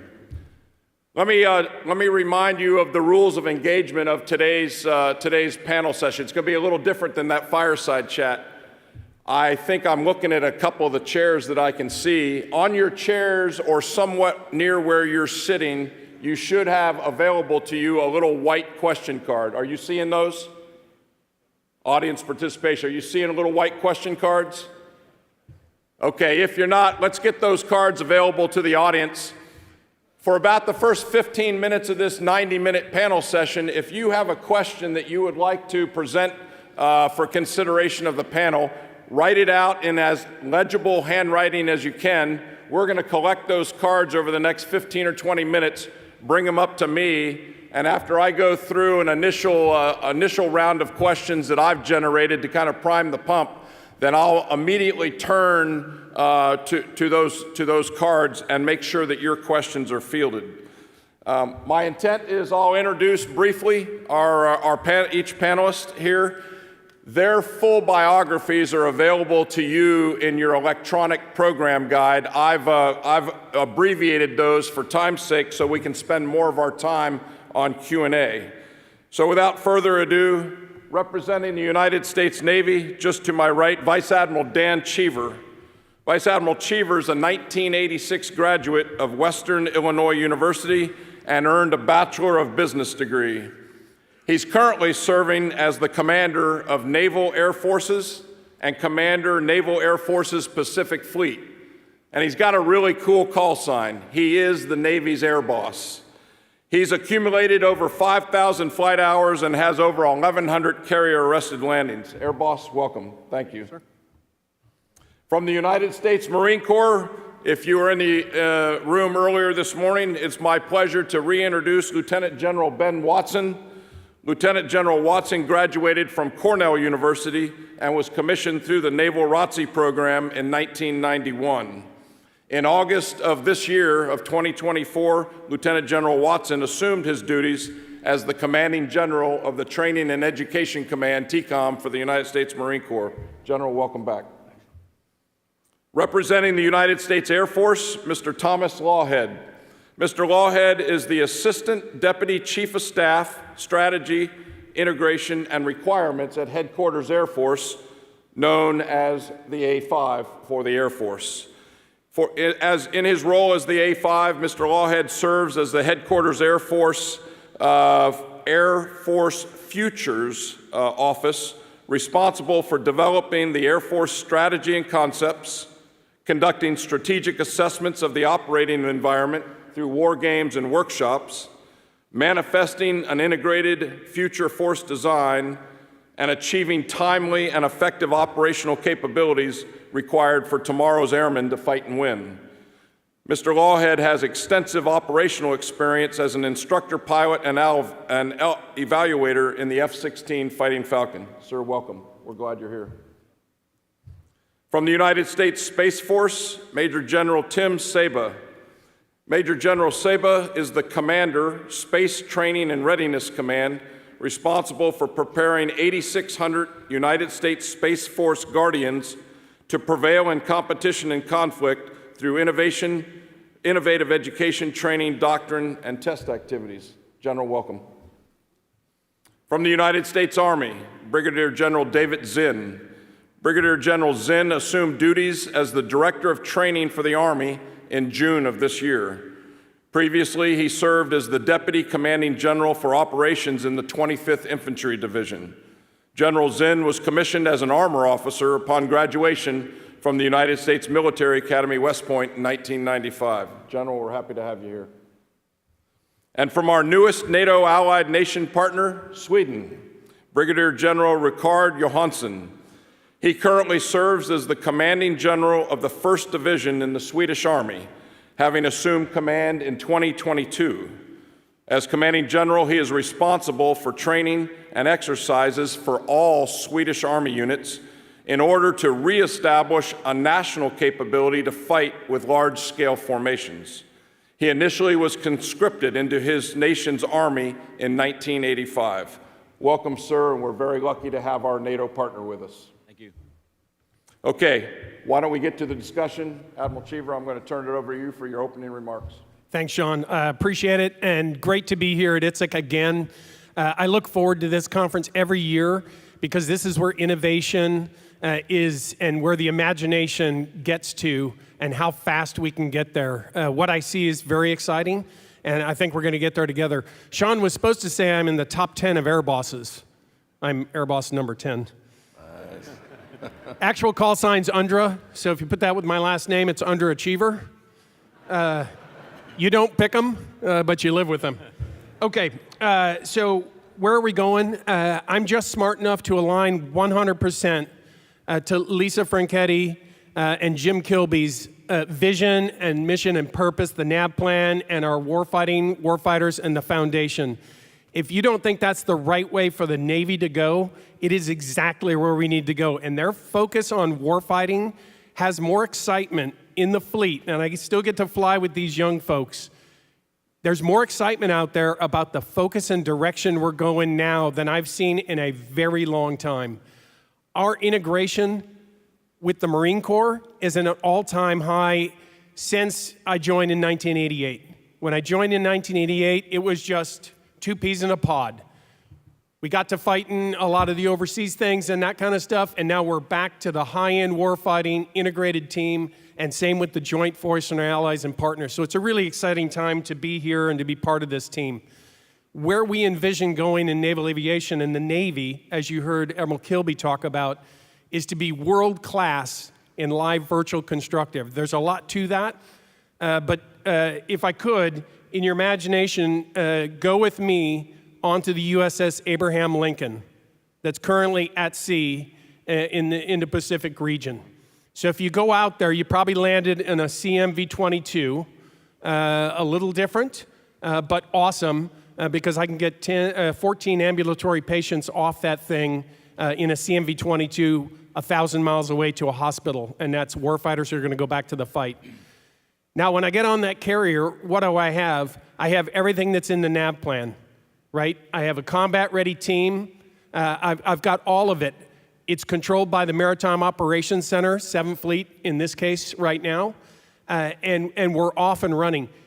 What a lot of people don't understand is I have SIMs at sea on that aircraft carrier, that indispensable aircraft carrier that provides the integrated deterrence necessary for our nation to preserve the peace. It's responded in crisis, went to the Red Sea, and it went decisively in combat. All three of those things that we talk about. In that SIMs at sea, what happens is I send about 24 young warfighters down to the highest classified room on the carrier, and they do integrated training like the joint simulation environment we have at Pax River and at Fallon, Nevada, where we train Air Defense Strike Group teams and the air wings. And they rehearse and they train, and they are higher trained because of the SIMs at sea than ever before. What I need to do is integrate that training across the strike group and with every asset that comes out. Think of the manned-unmanned teaming, number 2 in the NAB plan, of the autonomous MQ-4 and the P-8 that come out to assist that strike group and the entire Navy to be safe from the underwater threat, and how they manned-unmanned team together, soon to be MQ-25s on the aircraft carrier. And if anybody is concerned about our dedication to manned-unmanned teaming and autonomous, not only is it number 2 in the NAB plan, but we are putting unmanned control systems on every single aircraft carrier because that's the future. Manned-unmanned teaming, 4th, 5th, and 6th generation assets on those carriers. I can't really envision 100% what's going to be on the USS Ford, which I'm going to here on Thursday and Friday, but I can tell you that it will still be there doing integrated deterrence, and it is survivable, and just think all-domain warfare for its survivability and what we can do. As a warfighter, we've always flown and sailed in contested environments without a problem. The threat's a little greater, but it's no different. There are certain rules to it and certain things you got to be careful of and synchronize and those kind of things, but it's all possible. So with that said, I'll take you back onto the ship. Where did they train? They trained through the integrated training facility in Fallon to really get warfighting expertise. Back that up to their bases, the infrastructure that was talked about. They trained on their bases in those simulation environments and that kind of stuff. What's needed is to turn today's Red Sea, Ukraine lessons and those kind of things today into those simulations for tomorrow to rehearse and to train to. If you can't turn it that fast, we're in trouble. So open architecture, fast. I've never seen anything as fast as what we've gotten to in the Red Sea as far as learning goes. So that learning team, that's where we're heading as a force. Okay, last comments for me. Safety is a big focus for me, so anybody who's out there who can wrap their heads around what's hurting my safety most, which is crunches. Think people driving things and people pushing things into other things is one of my main safety concerns that I need to get after. We put a 50% goal out there, and we made about 27% of that in the first 6 months of that effort.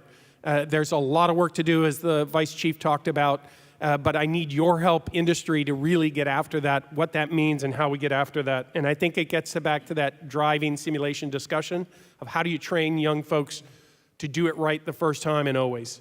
And then finally, I have an effort to reduce distractions from warfighting and warfighters, and some of the more, not mundane, the necessary training needs to be a lot faster. Young folks wake up today like I do, and I go through my stuff in about half an hour while I'm drinking my coffee, and I've learned a ton. I go to some of our training that's on computers, and it takes me 1-2 hours to train to something that should take about 60 seconds. I need that time back for maintenance training. I need that time back for warfighting, warfighter training, and we have that effort ongoing, so anything in that space that you can assist us with is greatly appreciated. And with that said, I'll just thank you, Sean, again, and thanks to ITSEC and everybody who puts this on every year. Thank you, sir. Admiral, I'm really, really glad you gave a shout out to what's on Abraham Lincoln now, and then the need to take that across the entire strike group. Thank you. General Watson? Hey, thanks, Sean, and thanks for a lot of familiar faces out there. Thanks for everybody who voted to come back after hearing the Fireside chat this morning. Hopefully a vote of confidence. You know, Admiral Kilby and I traded some lines about the Navy Marine Corps team, and Andre here was generous in his comments about the Navy Marine Corps team. You know what helps that relationship on the Navy Marine Corps team? Hostages. Hostages. So we got one of Admiral Cheever's sons is an MP in the Marine Corps, so we own his butt. And I've got a son who's a student naval aviator, so Andre owns his butt for the time being. Yeah, so we'll keep saying, I'm kidding, of course. I mean, really appreciate that and appreciate the comments. And look, I mean, as I said in the earlier panel, I mean, we are going to fight underneath a joint force commander as part of a joint task force or within, you know, a component for the Marine Corps, most likely the maritime component of a joint task force. And so that relationship, absolutely critical.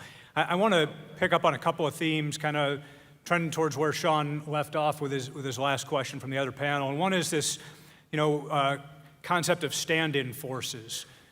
You know, and Admiral Kilby and Admiral Cheever both sort of, you know, alluded to it, but to me, it's sort of, although, you know, I often say to myself, there's not much common about sense when you think about it.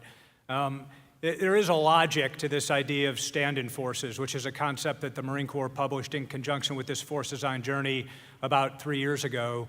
And the idea is that if you believe that we're not going to have much time, we're not going to get significant indications and warnings of an adversary like China before they act to initiate a conflict.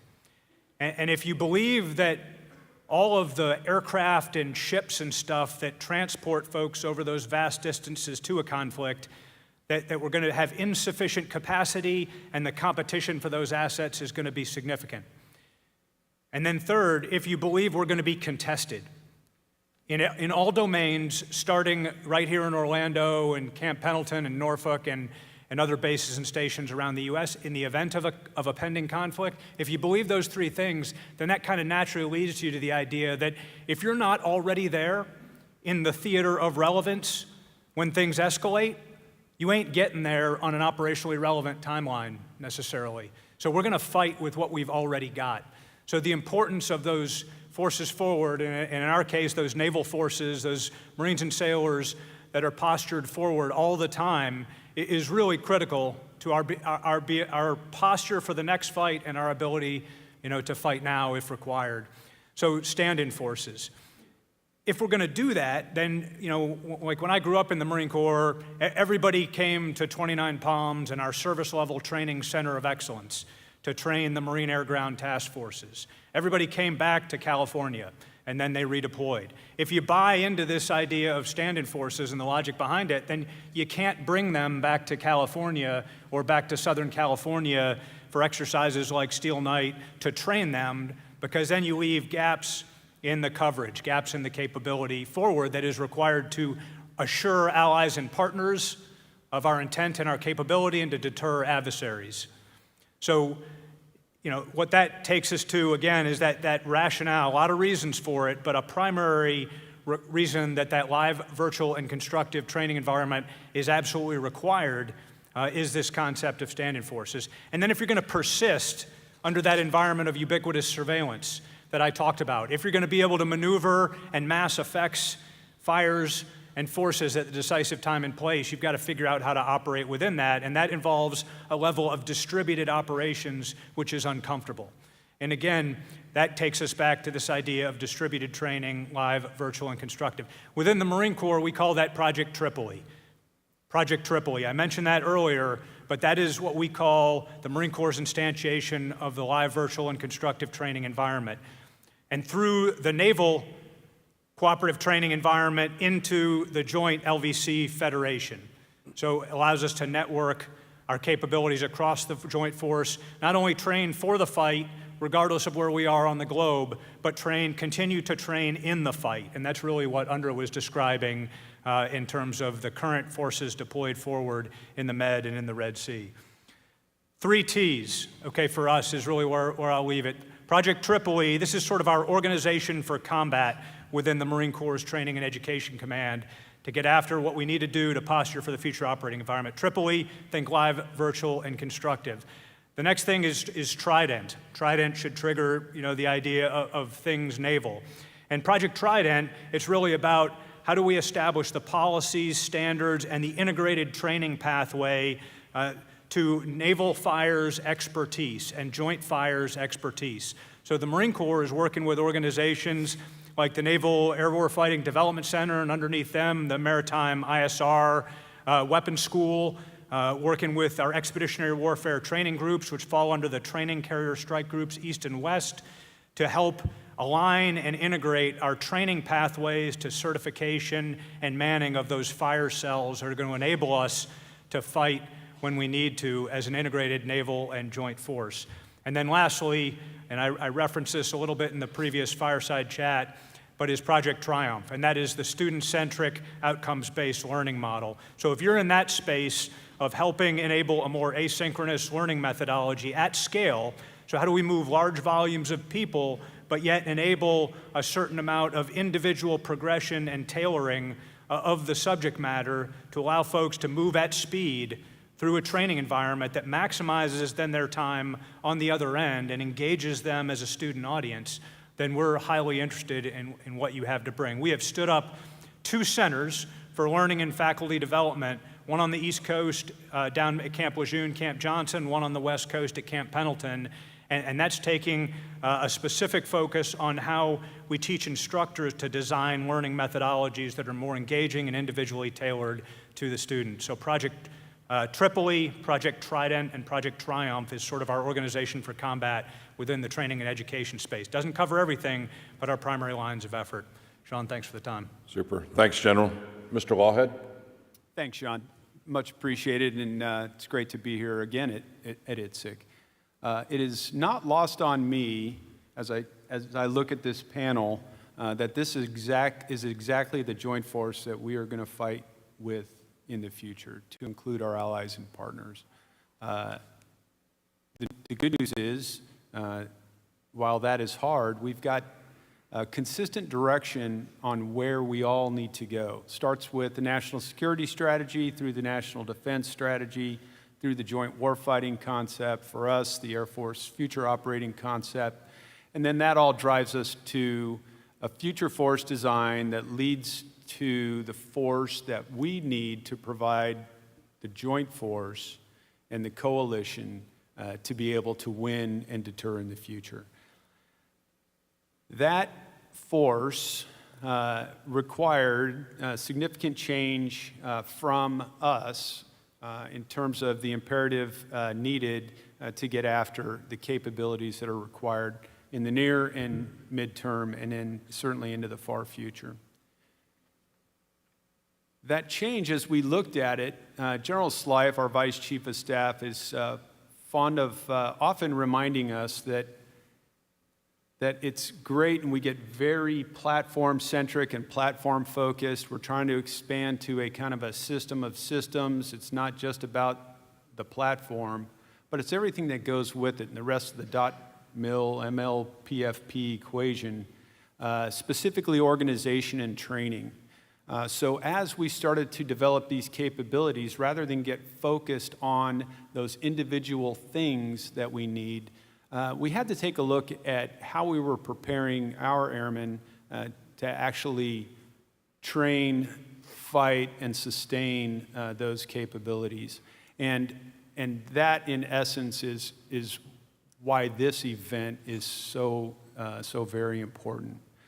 The organizational changes that are currently ongoing aren't just on the acquisition side, but we are trying to get an enterprise view of the mission threads required in the future fight, and then doing the mission engineering through that to get a system of systems approach. And remember, unlike in the near past, where as long as the air component was doing their thing and coordinating with the surface components and getting information from the space component, you could have a Joint Force Air Component Commander and the Land Component Commander all kind of doing their fight. It all gets integrated and allocated, and life is pretty good. But now when we sense, make sense, and bring effects, both kinetic and non-kinetic, across all of the domains you see seated at this table, you can't just coordinate. You actually have to integrate and collaborate on how you're going to do that. That long-range kill chain that is required in the future for the weapons that we're bringing on board, for the sensors that we're bringing on board, both, again, kinetic and non-kinetic effects to the battle space, all has to be timed, sequenced, and scaled properly, or none of it works. So to see this panel together is refreshing, enlightening, and important to me. To see this congregation is imperative. As mentioned by all of the panelists today, as mentioned at the Fireside, and Rick mentioned it, the training that we need in the future and the simulation and the live, virtual, and constructive capabilities that we have to have so that we can all train together, so that we can be ready tonight and tomorrow to bring the effects that the nation needs to this fight. And anybody who wants to discuss that more, I'm happy to do it over a beer later this evening. But I think I'll stop there. The common thread, actually I'll stop here. The common thread through all of that, obviously, is training. And that training happens from the headquarters to the Service Component Command, all the way down to the wing and squadron levels, and needs to be timely, it needs to be correct, and it needs to be concurrent. Thanks, Sean. Appreciate it. Thanks, Mr. Lawhead. General Shaba? Right. Thank you, sir. Good morning, everyone. Thank you for the opportunity to be here. This is my first time here at ITSEC, so it's a great honor to represent our service and certainly be on this distinguished panel. As the commander of the Space Training and Readiness Command, one of the key or many key responsibilities I have is preparing Guardians and preparing combat credible capabilities. If you think about what is STARCOM's mission, if it's not acquiring our space systems or operating them, right now most of the rest of the capabilities fall within STARCOM's reach. It's everything from education and training to doctrine to wargaming to high-end testing, integrated testing, and one of the roles I have is the Operational Test Authority, along with many other things that we do for the service.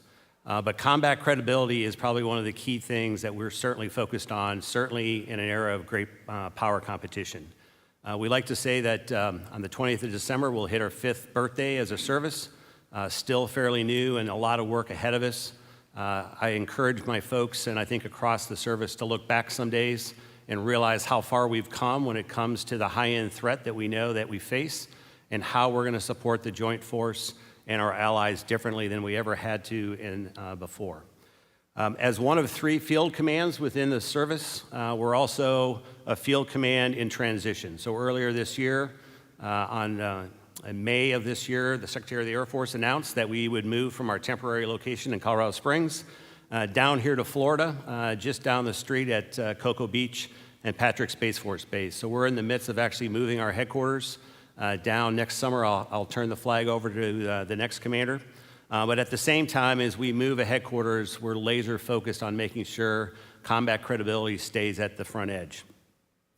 As we think about what we need for the future when it comes to modeling and simulation, whether that be for wargaming, training our Guardians differently than we ever have had to before, or even getting to that high-end testing. I've got the mother of all OV1s here, so I'm not going to pretend to go through this, and I certainly won't quiz you at the end. But this starts to give you an idea of what we're trying to build out differently than we had to in the past. It's a multi-layered approach. It's a hybrid approach to both commercial and many existing capabilities that we have today. But for a live virtual constructive environment to be able to do the type of reps and sets that we need to, both in support of the Joint Force, but also against the threat that we know we now face in space and also through cyberspace, we need to be able to build out this M&S environment and get there very quickly. Again, integrated threats both from space and cyberspace. When you think about many of the space systems and the effects that we provide to the Joint Force and our allies, we have to be able to counter both the space and the cyberspace threat significantly different than we've had in the past. So if you go, I'm going to build on this, I think. This is kind of the, this is the OV1 mother. Again, I'm not going to test or quiz you, but this starts to give you an idea of just how complex building out some of this from almost scratch is. I'm continuously reminded by some of my Air Force mentors that building out the ranges that the service has, the department has, did not happen overnight. It happened over many decades to get to what we have at Nellis and other ranges today. So getting here is not going to be an easy step, but we do have plans on how we take deliberate actions to move there. The first, I would say, is how do we put in the right infrastructure to really enable that integrated training that we know we have to do. We heard integration, I think, from some of the other panel members. Again, in a benign environment, which we operated for many decades, we could develop individual trainers, positional trainers, that allowed crews to get very proficient to do their daily jobs day in and day out. But that didn't necessarily integrate a threat into that environment the way that we face it today. And so, as a deployed in place force with most of our capability operated from the United States, with a few exceptions when it comes to electronic warfare, most of what we do is dependent upon integrating units together completely different than we have in the past. Tom mentioned mission threads within the department. Call them mission threads, kill chains, kill webs. We have to operate now together in many different units on timelines to be able to counter some of these threats, again, differently than we had to operate in the past. Being able to distribute those capabilities together and tie them together for high-end integrated training, but also eventually testing to make sure that they're going to work the way they were intended. That's kind of the foundation. The next step, I would say, is as we look at actually going through and doing that training, how do we actually build out the scenarios, the threat scenarios, and the scenarios that we know that we have to provide to the Indo-Pacific is a great example to make sure that we're on the same timelines as the rest of our joint force sisters and our allies as we provide effects, both to the joint force, but also encountering some of those on-orbit threats that we see today, and certainly growing as we go forward. And then finally, again, one of the other areas that we provide for the service, and actually to the entire joint force and allies, hundreds of exercises a year, is the red threat aggressors that bring the red threat of how we are actually going to represent and deny space capabilities so we understand how to operate in that contested environment. And so we have to be able to do this digitally as well, and we'll have to be able to provide that to large-scale exercises today and certainly going forward into the future. So this gives you just a little bit of a glimpse of where we're heading. You know, one of the other responsibilities that the Chief of Space Operations gave me, I'm the lead field command for operational test and training infrastructure. So in partnership with our acquisition community, this is one of the areas that we're building out, and I'll talk about a little bit more through this panel. Thank you. Super. Thanks, General Shaba. General Zinn. Sir, thank you. And ladies and gentlemen, good morning. I'm honored to be here at ITSEC. It's a first for me, and I'm particularly humbled to be here on the stage with my esteemed colleagues. And I'd like to talk briefly about my role as the Army's Director of Training, and then the challenges that we face, and then how the Army is responding to those challenges. So I'm on the Headquarters Department of the Army Staff in the G357 shop, and my primary role is to plan and program training resources on behalf of the Army G357, that's Lieutenant General Joe Ryan, to synchronize the enterprise to achieve training and readiness objectives that are directed by the Secretary of the Army and the Army Chief of Staff. And I also have a role as a proponent for a broad range of training regulations. And so the challenges that I see, the Army is coming out of several decades of recent experience that's very different from the locations and type of areas we expect to operate in and potentially fight in today and in the future. And so places like Iraq and Afghanistan, counterinsurgency operations, small unit tactics against a capable adversary who operated primarily in the land domain. And what we see with our adversaries, we are pivoting to planning for large-scale combat operations, preparing for that with modern adversaries who have invested in some advanced capabilities. So the ability to leverage this space layer, the ability to geolocate command posts, to exploit the electromagnetic spectrum, a proliferation of unmanned systems, the ability to deny access through long-range precision fires and air and missile defense. And what that's done is that's expanded the operating environment from the recent past, where our tactical formations focused in the air and the land, to also include the maritime domain, the cyber domain, the space domain against adversaries who have the potential to deliver effects against our tactical formations. And so our recent experience, our adversaries, an expanded operating environment, and then the fourth that I would add is rising costs and inflation. And so the Army is responding to these challenges in several ways. And the first is that we're modernizing at scope and scale that I haven't seen in my career in the Army through a broad range of signature modernization systems, some being fielded now, some being fielded in the near future as we build the Army of 2030, 2040, and beyond. The Army is also transforming right now to adjust to the adversaries I described and the expanded operating environment that I described. It's driven from the very top by our Chief of Staff, General Randy George. Part of it involves process innovation inside the building. It's also coupled with bottom-up innovation from soldiers and young leaders.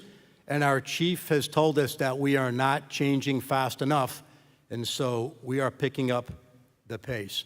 With respect to rising costs, we are adjusting.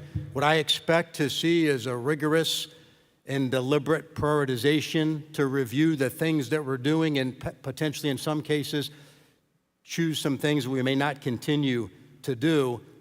Our Army's senior leaders have directed us to understand the value of the dollars that we spend, to focus on the return on the investments that we make, to ensure that we are careful and deliberate in spending the funding that has been generously provided to us by the American taxpayers. And then finally, I would add that we still have the requirement to deliver readiness and ready Army formations that serve a variety of missions all across the globe right now. And delivering that readiness requires honing that readiness in a training environment that's rigorous, that's realistic, that's challenging, that's immersive, and that is a multi-domain training environment. And so the Army is investing in multi-domain training environments at our combat training centers, as well as at our home stations. And those training environments in the live, the virtual, and the constructive domains are incredibly important to delivering that readiness that I talked about. Our investments in simulations and training support are very important in our ongoing transformation. And I would add that as we build these systems and these capabilities, it of course will be important to remain compatible with our joint partners and able to connect with our multinational partners, because we understand that wherever we operate from or fight in today or in the future, we'll be part of a joint force and we'll be part of a coalition. Again, I'm honored to be here. Sir, thank you very much. You bet. Thanks, General Zinn. And last but not least, General Johansson, over to you. Thank you for having me. This is also the first time that I am to this conference, and it's a great honor to be here. I would like to begin with the current situation back home in Sweden, and I will do that in order to give you an understanding of the precondition that we have due to the ongoing transformation of the Swedish Armed Forces, and from my standpoint, especially the Army. These preconditions make us use our training and exercise capabilities and needs in new ways in order to assure deterrence through integrated training and readiness. To start, there are some basic elements that push the transformation for the Swedish Army forward, and that these are the strategic situation in Europe, especially the Russian war against Ukraine and the worldwide situation with all its tense. Our membership into NATO, the ongoing transformation and the task for the Swedish Army to increase the ability to fight with large-scale formations, reactivation of the conscript system, and finally, to re-establishment of the Swedish total defense concept. This means how we organize and interact with all of our national common resources and civilian and military assets in order to bring forward a robust way to defend our country and our allies within NATO up in the high north. All these elements have an impact on how we continue and adapt to the ongoing strategic situation and how we handle the future. As I mentioned, we are a full member of NATO since March this year, and the main reason for us choosing this path is the current strategic situation in Europe. Up until now, we have been a non-alliance and a neutral country, which means that we have had a long tradition taking care of ourselves and build our own defense concept throughout the years. The armed force was, during the Cold War, organized within the total defense concept, which also included all the civilian authorities. After the Cold War, we, like many others, decreased our defense budget and closed most of our military and civilian defense capabilities down. At that time, the Swedish armed forces were organized and trained to conduct international operations under the umbrella of United Nations. After the Russian aggressions to its neighbors and finally the attack against Ukraine, we now regain some of our national capabilities in order to take our responsibility as a member within NATO. As a new member of NATO, we must understand that we now belong to something that is bigger than ourselves. As we enter the NATO, Swedish armed forces go through a large transformation based upon the political decision 2015-2020. We are right now reactivating units and functions, re-establishing the conscript system, and retaking our capability to fight with large-scale formations. Simultaneously, we must integrate geographically into NATO to support and make it possible for allies to be taken care of in the best of ways regarding the host nation support. Our nation will be a strong point regarding the strategic rear area, supporting all the units and formation that will be closer to the border of Russia. This means that we as a nation are responsible for being a provider regarding the host nation support for the fighting units eastwards. This will be one of the most important key for success for conducting high-intensity warfighting in the region. We are doing all of this in the light of the alliance, and we try hard to bring all our efforts into this back-to-future situation. During our international engagement for the last 2 decades, we have pretty much been a battalion-sized army conducting operations within the international context, for example in Balkans, Afghanistan, and Africa, and so forth. We have, as many others, been involved in operations regarding the KEYNOTE concept, and as you all know, this is something totally different to high-intensity warfighting capabilities. As for now, I have the task to establish a division consisting of, in the first round, 2 brigades and the division staff, nothing later than 2028. Another 2 brigades and division assets will be in place by 2030. To be able to establish our division, we have, for the last 3 years, had great support from the US Army 5th Corps when it comes to understand and adapt to operational and tactical concepts, methods and procedures, and to fight within large-scale formations. We have also been linked up with the 1st Infantry Division, the 4th Infantry Division, and as we speak, we are deeply involved in the 10th Mountain Division's warfighter. We also have a very good relationship with the ARC, Multinational Division North, and our Scandinavian neighbors, of course. Overall, this interaction gives us the possibility to understand and adapt the fight with brigades within a division under a core structure. With this as a background, we take the current situation with the transformation into a training concept that makes us all as lethal as possible for the enemy very seriously. I would therefore like to share some of my thoughts about how to integrate training, exercise, and readiness more deeply. Firstly, from a Swedish perspective, based on the membership in NATO, we must integrate our training schedule into the NATO exercise campaign plan. That includes the annual training and exercise for both the conscripts and also for our warfighting units. Considering the new context of being a member of the alliance, we'll also want to put the meaning of the train as you fight into the comprehensive approach. By that, we will be able to train and exercise with the right preconditions, prepare our nation and others for war, and make it possible to conduct host nation support for our allies when needed. The comprehensive approach, based on the total defense concept, will be a part of the multi-domain operations concept.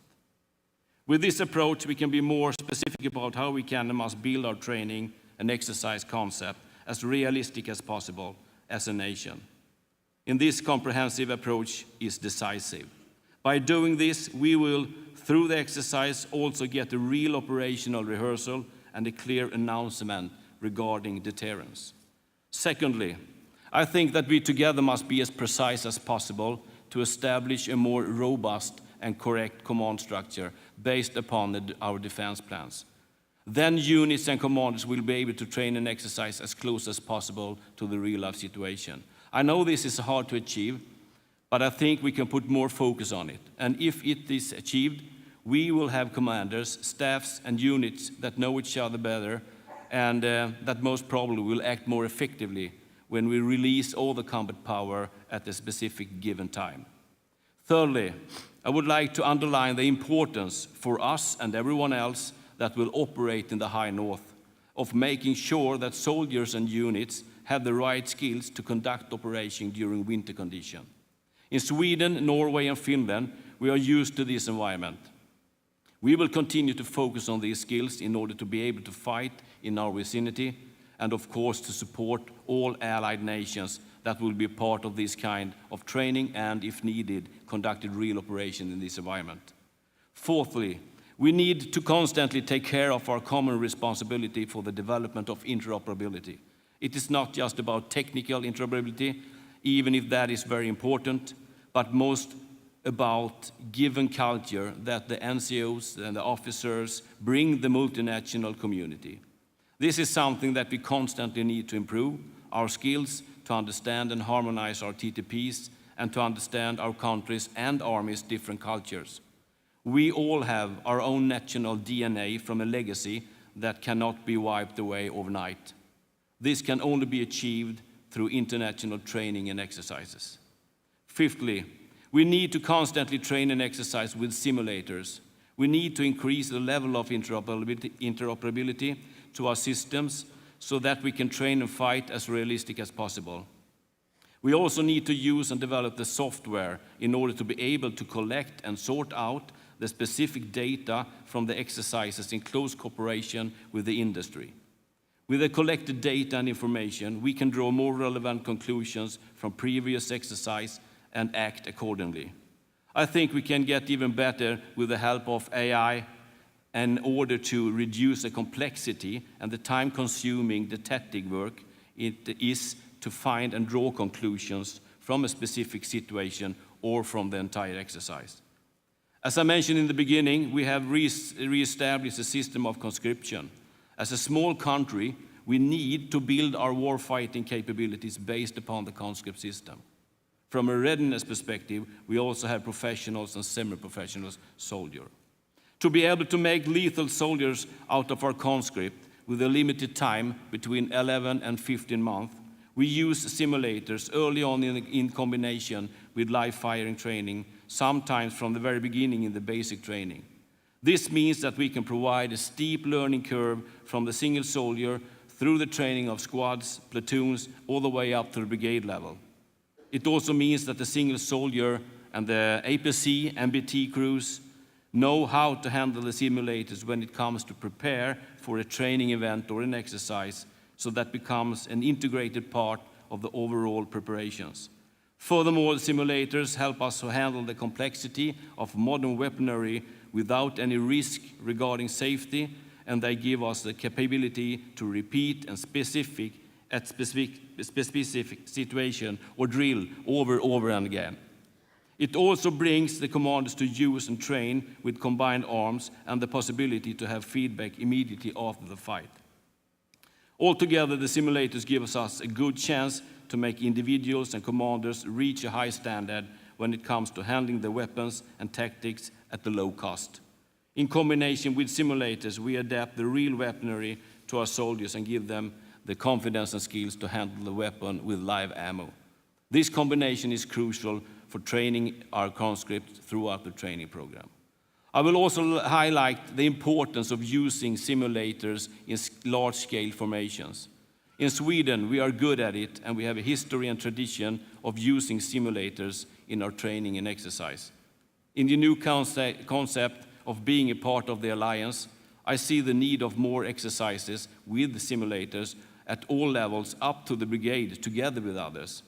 Today we have the possibilities to interact with our simulators technically between our countries through a common standard, which means that we more than ever can run non-scripted exercise together. Finally, to summarize, I would like to stress the following from a Swedish perspective in order to assure deterrence through integrated training and readiness. Adapt to NATO training concept in order to conduct the exercise at an operational rehearsal, by that deter the adversary.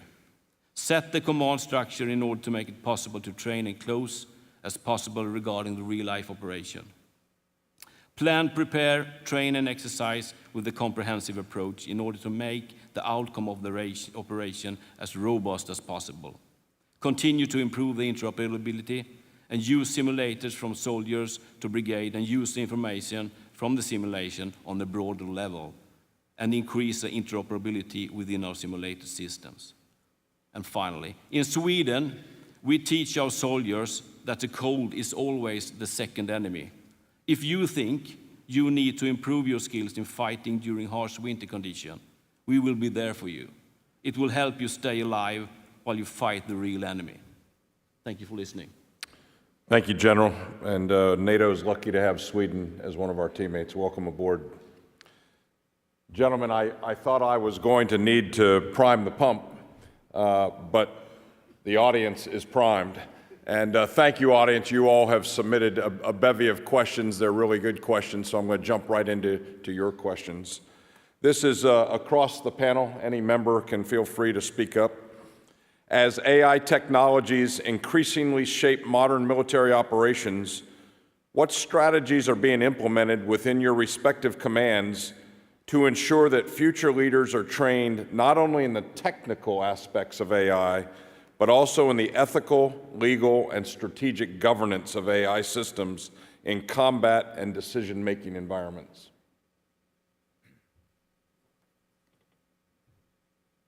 Okay. I'll start out with that.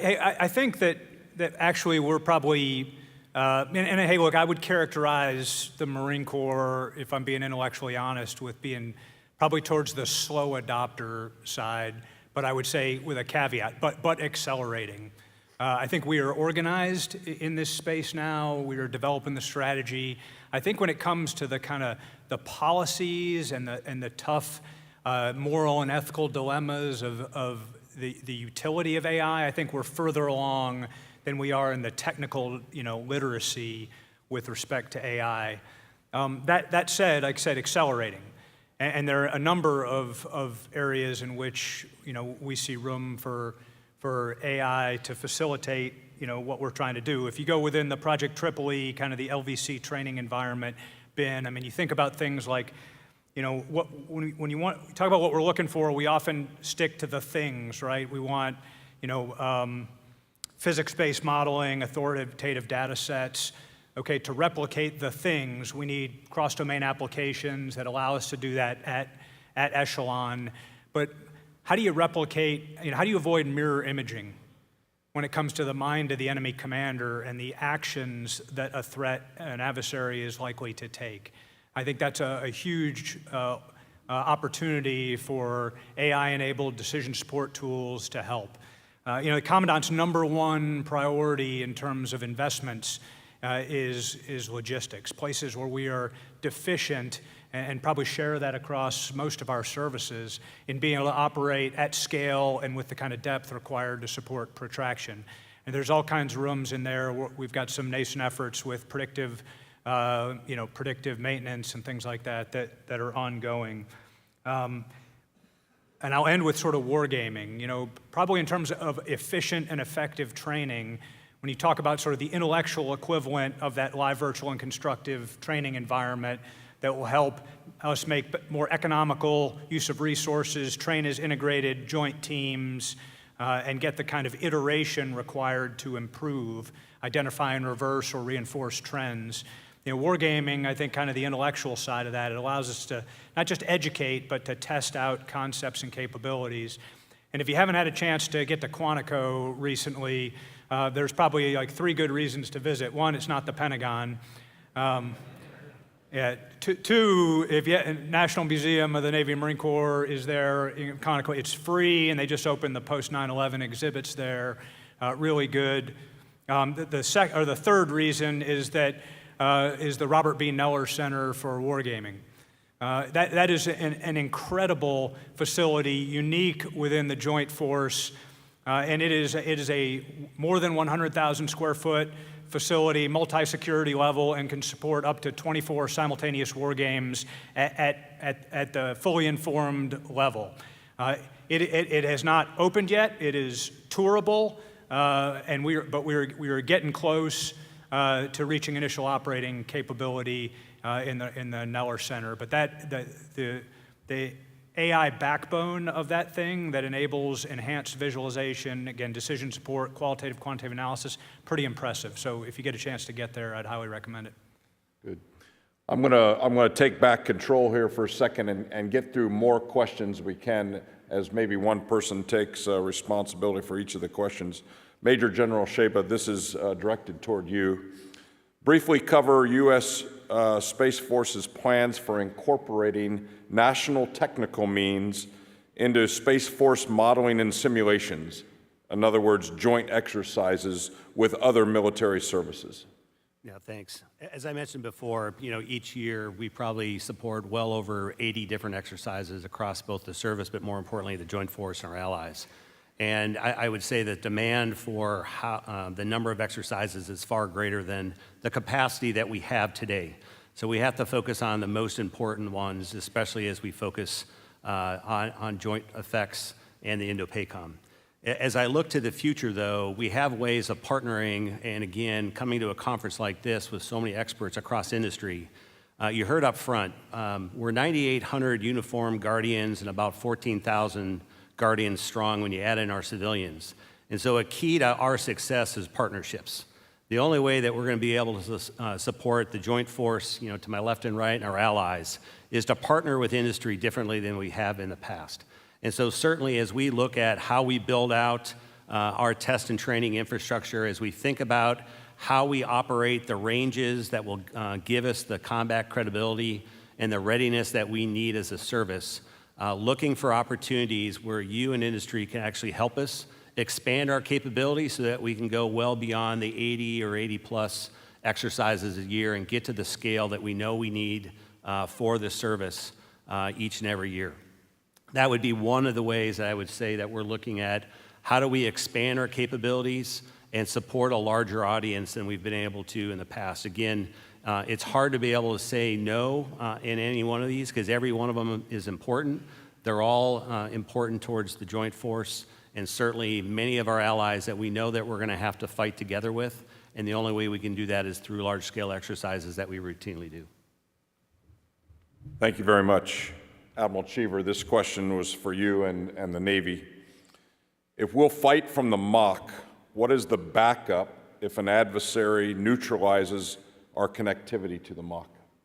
So the mission command that the Vice Chief talked about is the real backup for that thing. The knowing and understanding the synchronized fires and the rest of it through mission command orders if you do get cut off. A big piece of that is we have a mobile targeting center afloat going on to our aircraft carriers, which basically is a mini Mach. Think all 7 joint warfighting functions all simultaneously happening on an aircraft carrier. Another reason they're indispensable aircraft carriers, you can run a task force from that aircraft carrier with all the fires necessary, with sustained operations necessary, with the fuel necessary to execute for a long time when and if you're cut off. However, I have high confidence in our connectivity through the Space Command and Space Force and some of the other efforts that are ongoing, but we are preparing for that through the Mission Command and some of the other things that we're doing. So we do many reps and sets to go through all the what-if scenarios. Absolutely. And have many, many backups. Yes, sir. You always get to you're alone and unafraid, and now what do you do? And you execute, exactly, on the timeline and the orders given, and if they're not given, then on your initiative. Exactly. Thanks, Thank sir. you. This is directed to any member of the panel. It applies to each and every service and to our NATO partners. What skills, what knowledge do you believe are the most valuable skill sets to have for your goals from a STEM perspective? And I think this is probably focused toward how do we educate and prepare the young soldiers, sailors, airmen, Marines, and Guardians in our force now, as well as those who haven't even entered military service. I'll take a stab at that, Sean. I think certainly for the Air Force, the engineering aspect of this, the ability to adapt to technology is critical. And it's really, I think, less of a STEM skill, more of a mindset. We need to be agile, resilient, and to be effective. So the ability to use that science, that technology, what's coming, those systems of systems, to be able to process that information, to responsibly use autonomy, AI, machine learning, et cetera. I think the user skill is what is needed, less so than the actual degree, if you will. Very well. This I invite multiple responses to this one for its applicability. Can you each address the recruiting challenges you see for the force of the future? And how can modeling and simulation help overcome any of those challenges that you see in recruiting? I know we don't have our personnel chiefs here, but we've got the forces that need the operators, and you all need to have certain capability sets in all of the men and women that serve for you. Can we use modeling and simulation to overcome any of those challenges? Absolutely, and I think that gets to the quality of service piece and the recruit and retain. If they're excited when they come in and they get trained and have high quality of service, and then the warfighting competencies there, I think they tell their buds in high school, hey, there's some hard days, but this is pretty cool, and I'm learning fast, and this is really exciting. And that's really what the Chief of Naval Operations and the Vice Chief are getting after for our force. I am happy to report that our recruiting command and NETC have increased to over 40,000 our recruits. And so we're starting to fill all of the missing seats that are out there in the fleet, and really excited. I just went to a graduation at Great Lakes, and there was 1,000 graduates there. They had been graduating 400 to 500. So all the divisions that are going through every week are now in the 800 to 1,000 range. So they're really getting them. Now it's our responsibility to treat them right and to make their experience good, so that they retain in the service and then tell all their friends, hey, this is the way to do things, this got me ahead, and this is right for the nation. And I think that's what we're doing. And I know the Marine Corps is along that journey, and so are everybody else in the Joint Force and our allies and partners. Yeah, Andre, I think that's a great point. I mean, quality of experience really matters. And so as we seek to, to mature the force, I mean, the Marine Corps has been able to continue, to make its recruiting goals because we invest our best people, quite frankly, and great numbers of them in recruiting. We make it a priority. But the reason that retention matters is, again, to that point about this increasingly sophisticated nature of the tools that we're using. And so that's one reason we've got to evolve our training methodologies. And I think the role of M&S in improving realism within our training, it just kind of speaks to that visceral, emotional reason, that sense of value, purpose, and the idea that I am not only good at what I do, but I am prepared for what may be asked of me at some point in the future is critical. So not just again, physics-based modeling that's accurate and with authoritative data sets, but it is simulations that get the blood pumping, that raise the level of emotions and cause you to deal with some of those elements of the nature of war, friction, fear, uncertainty, things like that increase confidence as you go forward. Yeah, fortunately, on the Space Force side, recruiting numbers have been pretty strong. Again, when you're a small service, the numbers, it's fairly easy to meet some of those, but we've had a lot of interest. Some of the things that we have certainly seen, both on the officer and the enlisted side, though, if we look at the enlisted force, our average age of our enlisted member going through basic military training is 24 years old. And so along with that, we're also seeing that they're coming in with degrees, in some cases advanced degrees. So we know that we already have a highly technical force. So challenging them as early as BMT to understand the environment and the domain that they're going to have to operate in is really important. One of the other key things earlier this year, the CSO signed out kind of the roles, responsibilities of what Guardians will do in the future. For many years, we had overlap between officer and enlisted civilian, and when you're 14,000 strong, you really don't have that luxury. So looking at how we really shift much of our technical warfighting capability to our enlisted force drives a different type of training that is going to be needed from BMT on. As we look at our officer corps, now we're bringing officers in as opposed to being specific to a discipline. Earlier this fall, on the 3rd of September, we started our first officer training course, where now every officer will come in with a baseline. They will get space operations, cyber operations, and intelligence. And that will be underpinned on how they understand modeling and simulation and those 3 different disciplines that in many cases they would have only gotten one in the past. So we're significantly looking at how we train and educate our Guardians differently. And in some cases, again, back to partnerships, looking at academia, where the expertise is across this country, and finding the right places to send them when it comes to whether it be cyber operations or policy, things along those lines, so that we can partner instead of trying to create courses ourselves and educate them on the timelines and the relevancy of how some of these disciplines are changing day in and day out. General Zinn? And so I would just add an additional point. I mean, young men and women join the Army for a variety of reasons, but I would submit that somewhere in there is the reason to be part of a world-class team that they can have pride in, to be part of an important mission, to have an impact, something that's bigger than themselves. And what modeling and simulation does, it's exactly what Admiral Cheevers and General Watson, I think, said very articulately. It's that quality of service, realistic training that retains the folks that come in and inspire others to want to come in. The Army is transforming now at a high pace. One of our initiatives, it's called Transformation in Contact. That's what our chief calls it. It's focused on near-term innovation, leveraging young soldiers and young leaders to apply their skills to change quickly. It's a particularly exciting time to be part of the Army. If you want to be part of it, we're hiring right now. Very good. Yeah, I comment to that as well from my perspective, and I described a couple of minutes ago how we are reestablishing the conscript system once more. And the cause of that is that we tried to build up a professional army in Sweden, but we are too few people in Sweden to bring up the standards and the amount of people for a professional army. So that's why we are going back to the conscription once more. And from that perspective, we need more of this moduling and simulation system to bring up the conscript into the best of standards that we can get. Yes, sir. General Zinn, I'd like to go back to you, if I may. Deterrence is a key component of the United States National Defense Strategy, and it's part of this year's ITSEC theme.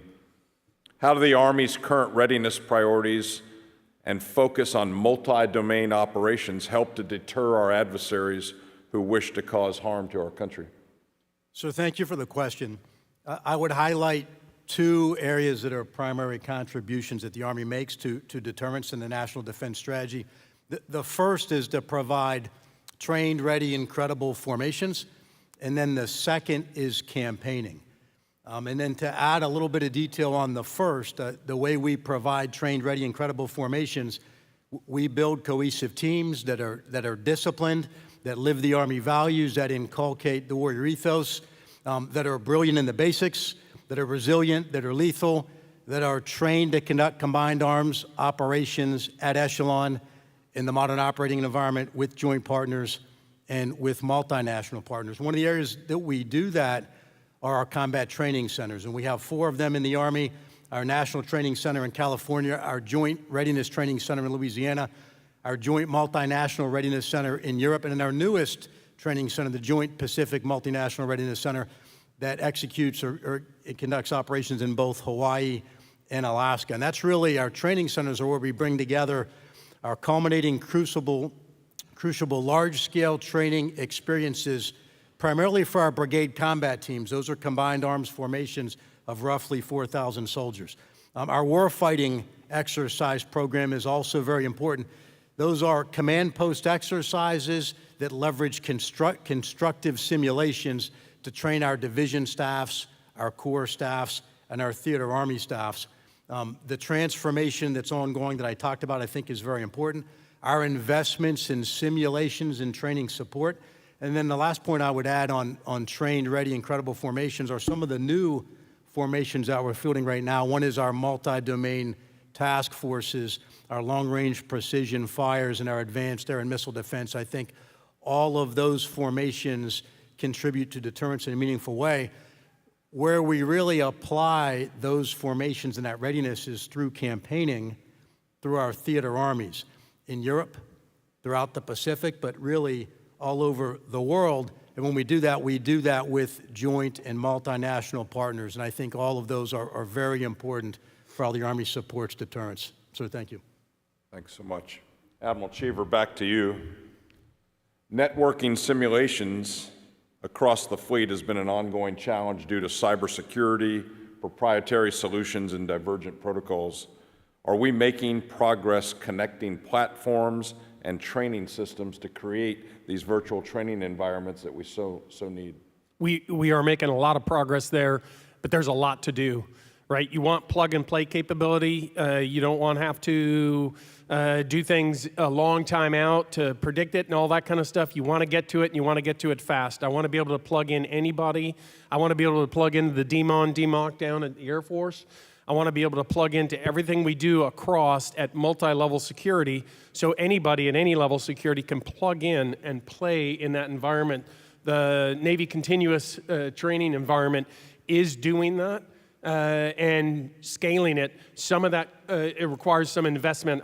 Vice Chief talked about that earlier with investment from other nations. Not a lot of investment, small investment, so we can connect and connect a lot, because you have to train the way you fight. And through the live virtual constructive, that's how you train like you fight. Very well. Thanks, sir. Mr. Lawhead, how is Air Force Futures driving change all the way down to the airman level to keep training linked to emerging technologies in accordance with the Chief of Staff of the Air Force's priorities and imperatives? Thanks, great question. So one of the key changes the Air Force is making in the near future is a restructuring, if you will, of the basic wing construct. So we're getting to a deployable combat wing in a series of steps. We're currently on a step of air task forces that are wing-like, that will have their own command and control element. Based on the nature of the future war, we are going to have to get away from the long-term use of main operating bases, spending 6 months to plunk down a C2 element and all the logistics and sustainment you need to feed that fight. So we'll have lean combat wings that train together through the entire generation cycle, are then able to deploy together with their own echelon of command and control that will plug into the Theater Service Component Command's C2 structure. Because the threat is changing as well from not just a kinetic over there kind of threat, but an at-home cyber threat and potentially kinetic as well. We're changing the way the air base wing will operate in the future too, and it'll have to fight and defend their bases. So the DCW, the Deployable Combat Wing, will fight the overseas fight. Those home station wings will have to be able to fight their home station, protect against cyber and potential kinetic threats. And we're seeing it all over the world now. If you read the papers, there is a ubiquitous use of either one-way UAVs or retrievable UAVs that certainly can and probably will start to pose a threat. Very well. I'm going to kind of chime in here on this question and paraphrase this question. I think we all are going to violently agree to the first part of it. It says, do you agree our acquisition process is antiquated? Hell yes. We've been saying it for decades. We've been clamoring for a solution. The audience member who asked the question, it says, how do we modernize the process? I think I want to change that around to have each of you contribute, at least from the U.S. side, of how do your respective services, do you already talk about and are planning toward and investing in using modeling and simulation and AI to do some of the dull, dirty, dangerous, but to inject and finally revolutionize and change, modernize the acquisition process? I know we could be here all day with that answer, but I think the audience might want to have hope that we're already taking some of the technology out there, the innovation, and envisioning how that can help an antiquated acquisition process, which is such a barrier between the audience and the government. So I'll just quickly say, I see glimpses of the future here with Replicator and what's going on right now. I could see an acquisition cycle that gets back to where we were in the 50s and the 60s, where we put the right people with the right resources in the room and removed all the barriers and put a timeline in front of them and said, this is your goal, this is when you'll get there. And I think we can do that again as a nation personally. I'm interested in modeling and simulation, AI, and additive manufacturing, specifically metals. We're pretty good at polymers right now, but at some point we've got to take that next leap into additive manufacturing and metals so that we can produce our own stuff when we're cut off from supply networks and those kind of things in contested environments. I think that's a huge step for modeling and simulation to get us to the trust level of I can print that thing and use it even if it's a safety of flight part. Because I think that's the future, at least within aviation and surface Navy and other places that can use that type of additive manufacturing. General Watson. I would just, one, violently concur with the primary point of the question's author, but I think there's opportunity here, particularly in a conference like this, to discuss sort of how do we best use the tools that we do have available, because the idea that we're going to, revolutionize and fundamentally change the acquisition system anytime soon is probably a stretch goal to say the least. But how do we better use the other transactional authorities, the mid-tier acquisition authorities, and then things like training as a service? How do you assess, the value proposition of that? So as you look for the best solution to a warfighting problem, you can maintain some lateral agility across the different methods available within the acquisition system to get to your objective.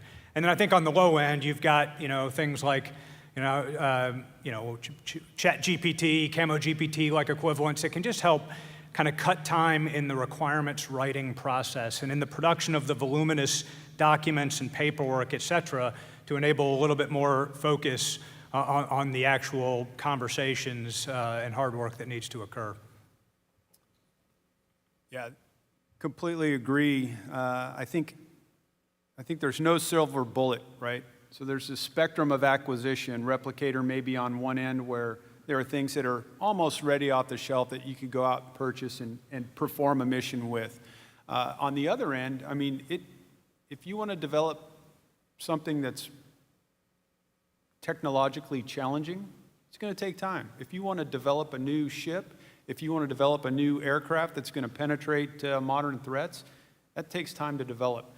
There are opportunities, even within our current acquisition, middle-tier acquisition capabilities that are out there that we can certainly use. Most recently, we've got a Quick Start Initiative Authority, which actually allows you, because one of the, we beat our chests and celebrate when we get something input into the POM and go, look at that, we funded this and away we go. We're going to have, oh wait, that money doesn't actually appear for 3 years, so 5 years from now, we'll actually have something out there for the joint warfighters. So this quick start actually enables us to do reprogramming, which we've had, but easier within the budget cycle. I'll point out a couple of successes, and maybe this gets to the requirements documentation piece. When we set out to do the first tranche of collaborative combat aircraft, we didn't purposefully put out a requirements document as we did the RFI. What we set out for was a series of attributes that we were looking for in that tranche. And then allowed the vendors to come in and with their thoughts on where they could be within that spectrum of those attributes. And then we down selected to 2, and then we consequently now have firmed up the requirements documentation. So it's almost a concurrent acquisition and requirements process. The other thing that'll enable us to go faster where we can, when we can, is open system architecture, particularly weapons open system architecture. One of our key shortfalls now is weapons capacity. The ability to expand that industrial base is critical to the future fight.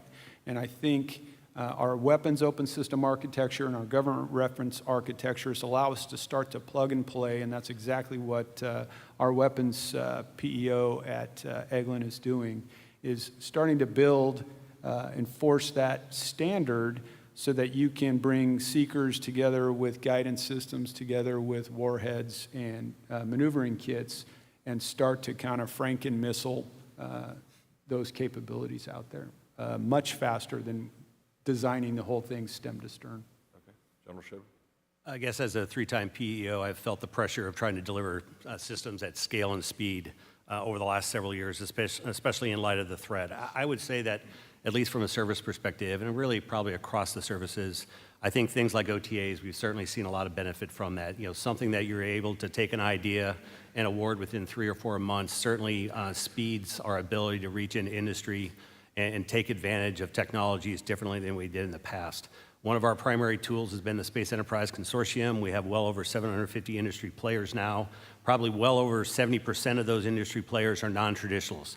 There's so much innovation that we've seen over the last 5 to 10 years happening within the space industry. So reaching into non-traditional is significantly different than we have in the past. I think we've had almost $2 billion of awards just in the last 6 years, and 60% of those going to some of that innovation that we're seeing across our ecosystem. So certainly that's one. We've also had significant fortune with some of our rapid capability offices, delivering capabilities on timelines that, you know, in 2 or 3 years, at least initial new capabilities. Again, maybe not fully burdened, maybe only 80% of the solution, but it's the first step towards delivering more intense warfighting capabilities as we go forward.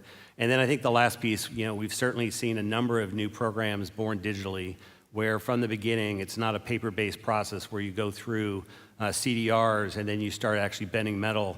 You're actually going and digitally designing these systems so you know how it's gonna operate, and then you're just going from digital to bending metal at a CDR, and we've certainly seen success, especially as we start to proliferate our new architectures. Missile warning is a great example of that. So certainly I think that's a key area that we need to continue the trend going forward. General Zinn? Sure, I don't think I can answer that question directly, but I do have a few related topics. The first is, I think what we need systems that can be upgraded and replaced over time to keep pace with technology, as opposed to, a program that executes over 15 or 20 years where sometimes the equipment is obsolete midway through the program. So I think that's where we need to add. That's my opinion. I think in the Army we want and need the best available commercial tech at the pace of innovation of the commercial sector. I'm going to imprecisely use some buzzwords here. I think we need software-based systems. I think modular and adaptive, and I think open architecture, and then sometimes leveraging the cloud. I think those are all very important. And the last point I would make is we need user interfaces that are intuitive and easy to use that we can give to soldiers. They can quickly start to use and then learn over time, as opposed to having a thick training manual to digest, or even a 40-hour training course that we need to learn from. So thank you. And General Johansson, we're going to just assume that Sweden has a phenomenal acquisition process. That's great. Yeah. Very good. Well, gentlemen, I have been saving one question that I saw at the very beginning when they first began to come up to me. I want to save it for a lightning round. Amongst this audience out here, we have a significant young cohort of people, and that's our future force. That's our future industrial base and our innovators. And there's a young person. I don't know whether you're a young man or a young woman, but it doesn't matter. I'd like to go down the entire panel, if I may, as our final question. What would be your advice for a new college graduate? Now that's in the context of what we're doing. Yeah, so... not go party on.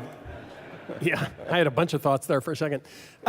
So as the dad of triplets, just coming out of college and one in the Marines, one just came out of the Navy, I would say focus on what your passion is and then go after it and have a fallback plan if it doesn't turn out exactly the way you want. I was a marketing guy, and I thought I wanted to be a millionaire. And about a couple of years into the journey, it left me wanting. And so I joined the Navy to find what I needed, which was the camaraderie and the sense of purpose that was talked about earlier. And that's what you need to go after, whatever your passion is, and then talk to people along the way who've either been there or can mentor you along the way. That is key. Thank you. Yeah, I would say that, it's not a linear path, and so don't let perfect be the enemy of good enough. You don't have to find your dream job, career path, et cetera, right away, but get into something and then see where that leads you. I would say give yourself as many options as possible. That always enables the best decision making. And I'll close with the idea that one of those options should be Major Matt Gladdick from Recruiting Station Orlando, who you can find in the back. He's about 6'7", wearing dress boot Charlies. That's awesome. What a great pitch. So I would tell a young graduate, never, not that either. I mentioned earlier change and how much change is required, and the temperament for change is a necessity. I think my advice to a recent graduate would be to embrace that change. I am very excited about where the Joint Forces is going. We are in lockstep. These are exciting times, not the Chinese curse, but embrace the tumultuous nature of where we are in this day and age and where we are going. I see a great path forward for our nation, certainly our allies and partners, and being part of that path, I think, should be and is incredibly exciting and fulfilling. So enjoy it. Thank you. I think I like the theme of passion and service. So passion first, you have to really enjoy what you do on a day-to-day basis. If I go back 40 plus years ago, family vacation down here to Orlando, I was fortunate that my father took me over to Kennedy Space Center. And in February 1981, Space Shuttle Columbia was sitting on the launch pad for her first launch. And so I've been fortunate to be able to follow my passion in space for almost 30 years because of that trip. Whether you decide to join the military or whether you are part of industry, we all serve together. And we will only face the threats going forward as one integrated team. I was fortunate to learn the power of the government industry team early in my career. I think that's when any success I have had or my teams have had is because of that. So I would offer service is equally important to doing what you love each and every day. I would say you should join the Army. And it'll be the ride of a lifetime. And so what we offer in the Army is the opportunity to join a world-class team, to have great responsibility, to lead others, to run organizations, to have a very, very important mission. And I don't think you'll regret that decision, and we need you, and it fulfills the noble role of defending our great nation. And then I would finish with what I used to write on my tests at West Point when I didn't know the answer: go Army, beat Navy. You all keep speaking first. We'll be speaking last. Yeah, I follow that. Join the Army. And two things, short and crispy, to you out there. Always do as good as you can. Believe in yourself. Very good. Army strong. Ladies and gentlemen, please join me in a round of applause for a great panel.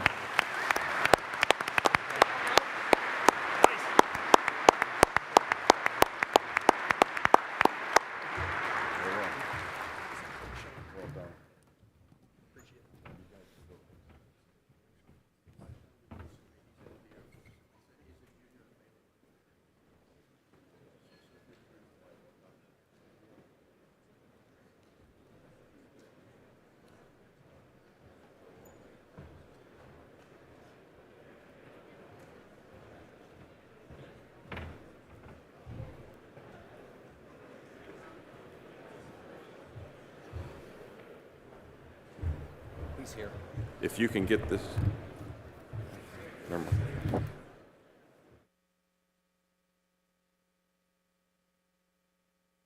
Gentlemen, if you can keep your seats, we're going to immediately transition into our keynote address for opening ceremonies from our Secretary of the Navy. So please stay seated.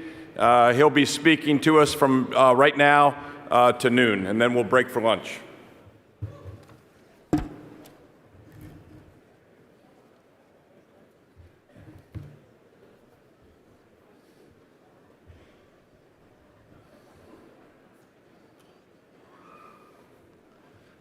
If I may, I'd like you to take your seats, if you please will. Ladies and gentlemen, it's my pleasure to introduce the Honorable Carlos del Toro. Born in Havana, Cuba, he immigrated to the United States with his family as refugees in 1962. Raised in New York City, he would go on to receive an appointment to the United States Naval Academy. After graduating from Annapolis, Secretary del Toro went on to serve 22 years in the United States Navy, a career that included a series of critical appointments and numerous tours of duty at sea, to include serving as the first commanding officer of the guided missile destroyer USS Bulkeley, DDG-84, and selection as a White House Fellow to serve as the Special Assistant to the Director and Deputy Director of the Office of Management and Budget, where he helped manage the budgets of DoD, the U.S. Department of State, the Central Intelligence Agency, the Defense Intelligence Agency, the National Reconnaissance Office, and the Peace Corps. After retiring from our Navy, he and his wife Betty co-founded and led a small business for 17 years, providing services and support to DoD and the Department of Veteran Affairs.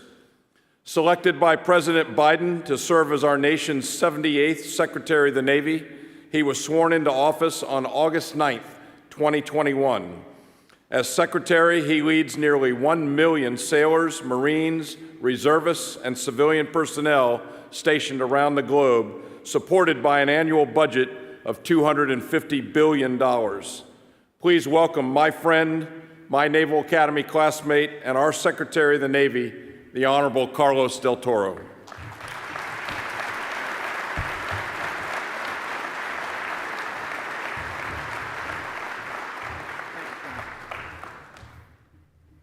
Good morning, everyone.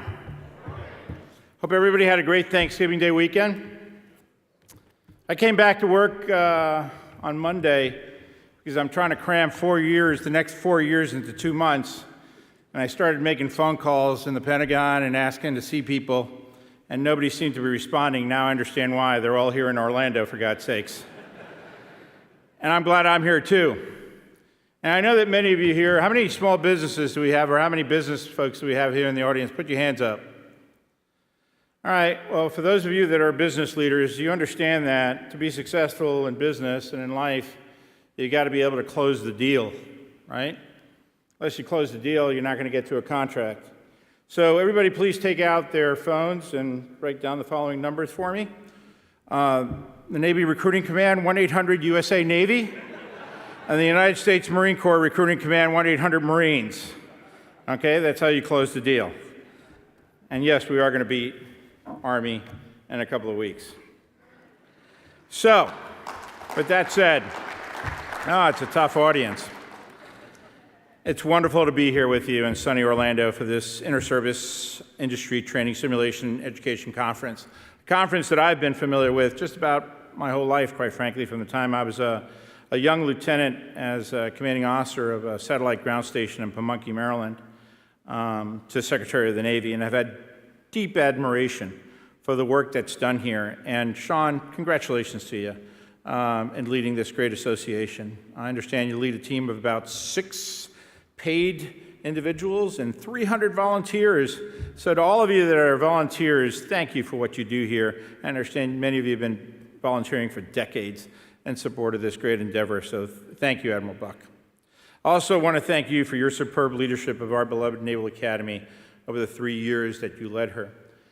There have only been 3 times in our nation's history, to my knowledge, that we have had a superintendent and a Secretary of the Navy from the same Naval Academy class, and I'm glad that we were part of that incredible small club. Also, you gave me my first victory over Army. a pattern that I hope Vice Admiral Davids continues in her first Army-Navy game as superintendent 2 weeks from now. So if any of you know Admiral Davids, please call her on the phone and tell her that I just said that.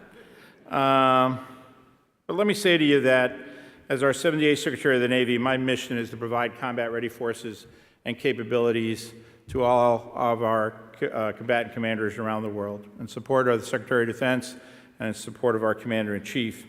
And as a former career surface warfare officer and a former small business owner in the defense ecosystem, I fully understand and I appreciate what the people in this room bring to the high-end fight. Former President and Assistant Secretary of the Navy Franklin Delano Roosevelt once said, and I quote, "There are many ways of going forward, but only one way of standing still." And yes, I think absolutely what was said earlier about our acquisition process and how complicated and challenging it can be. And it does serve a very important purpose, especially when we're building aircraft carriers and submarines and extremely complicated weapon systems that demand a tremendous amount of attention to detail. It's there for a purpose. At the same time, standing still is not an option for our military services today or ever. And we have become, I think, a lot more innovative, certainly in the last 3.5 years that I've experienced this from a front row seat, and how we actually try to bring capabilities to the warfighter in an expedited manner. When I came in as secretary, the two organizations that we stood up right away, the Marine Innovation Unit out of Troy, New York, and the Disruptive Capabilities Office, that immediately contribute significantly to our replicator effort. And both those, I think, are indications of how folks, senior leaders, both uniformed and civilian in the Pentagon, are trying to actually bring technology to the warfighter in an expedited manner. But there's a lot more that needs to be done, and we'll be looking at you here in this room to do that.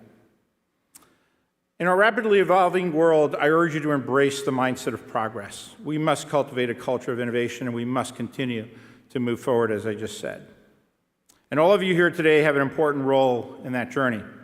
The urgent need for a strong Navy and Marine Corps to protect our nation and its vital interests simply cannot be overstated in today's world. As you have certainly heard and read in the news, our nation faces threats around the world, from Europe to the Red Sea to the Indo-Pacific. In Europe, Russia is quickly approaching the third year now of its illegal and unprovoked war of aggression against Ukraine. Ukraine is fighting not only for their own liberty and freedom, they are fighting to protect democracy in Europe and indeed around the world. And we as a nation must continue to stand by Ukraine in its quest to remain free of Vladimir Putin's tyranny. In the Red Sea and Gulf of Aden, we are working alongside our NATO allies and Middle East partners to ensure the safety of innocent civilian mariners and protect our commercial shipping against the Iranian-aligned Houthi terrorist attacks. Following the October 7th attacks in Israel over a year ago, our Navy and Marine Corps were swiftly deployed to the region, forming an integrated force capable of responding to any threat. Our warships have demonstrated exceptional performance under fire, successfully deterring and defeating missile and drone attacks targeting innocent maritime shipping. And let me say to all of you, the role that you play today in terms of supporting our national defense is as critical as the role that was played 50 years ago, 40 years ago, 30 years ago by engineers and business folks similar to you as they were developing the Aegis combat weapon system that today we deploy around the world, and especially in the Red Sea. And without that Aegis weapon system and the spy radar that goes along with it, we would not be able to protect our sailors and Marines the way we do, and we would not be able to defend our nation the way that we do. So don't ever think that the role that you play is minuscule in any way possible. It is extremely important, and that's why I felt compelled to be here this week to speak to you. Our warships have demonstrated exceptional performance under fire, successfully deterring and defeating missile and drone attacks targeting innocent merchant mariners. In the Indo-Pacific, the Democratic People's Republic of Korea has publicly abandoned its long-term goal of reunification with the Republic of Korea, and in fact now views them as the main enemy. And the DPRK continues the creations and testing of new and dangerous military capabilities, including numerous ICBMs. It now aligns itself with Russia and poses an incredible threat to the Republic of Korea and Japan. Kim Jong-un has even bestowed President Putin the concerning title of the Korean people's closest friend. And Kim's support of Putin is evident in the deployment of DPRK troops to fight alongside Russian forces. And just today, they established martial law in South Korea, which is extremely alarming to all of us. And while the world's focus has shifted to other parts of the globe, the People's Republic of China continues to enforce successive maritime claims through their Navy, Coast Guard, and maritime militia.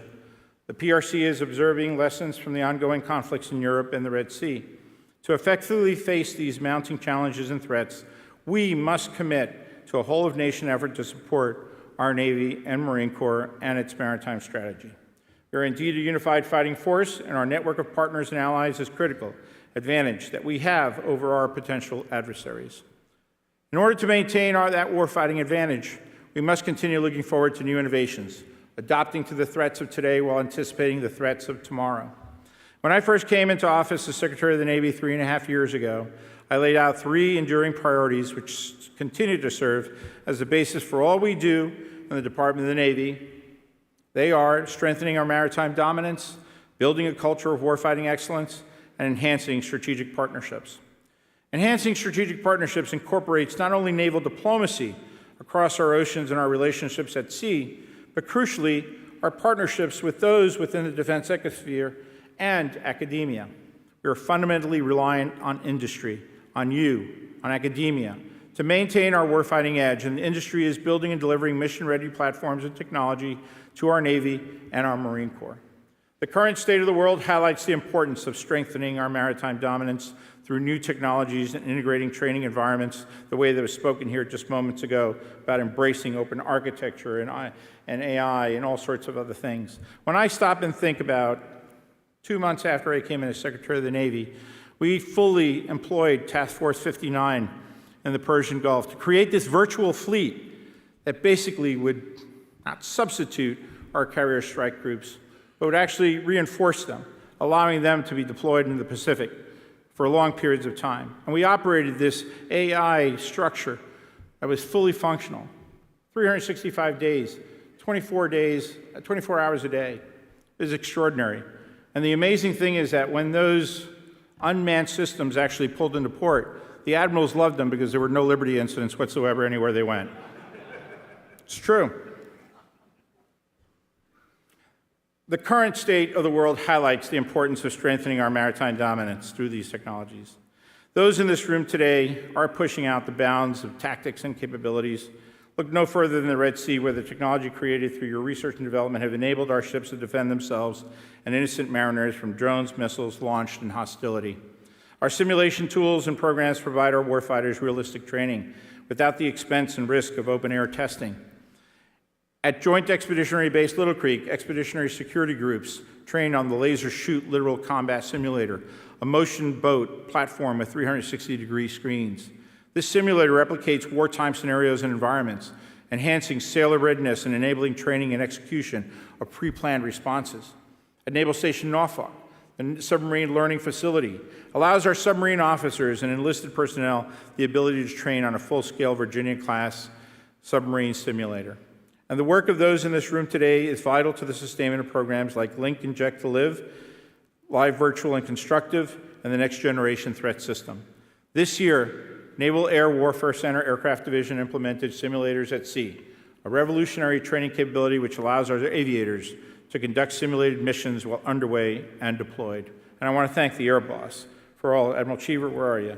For all your leadership of our aviation forces throughout the entire Navy. And to you, General Watson, thank you as well, too, for all that you do for our Marine Corps.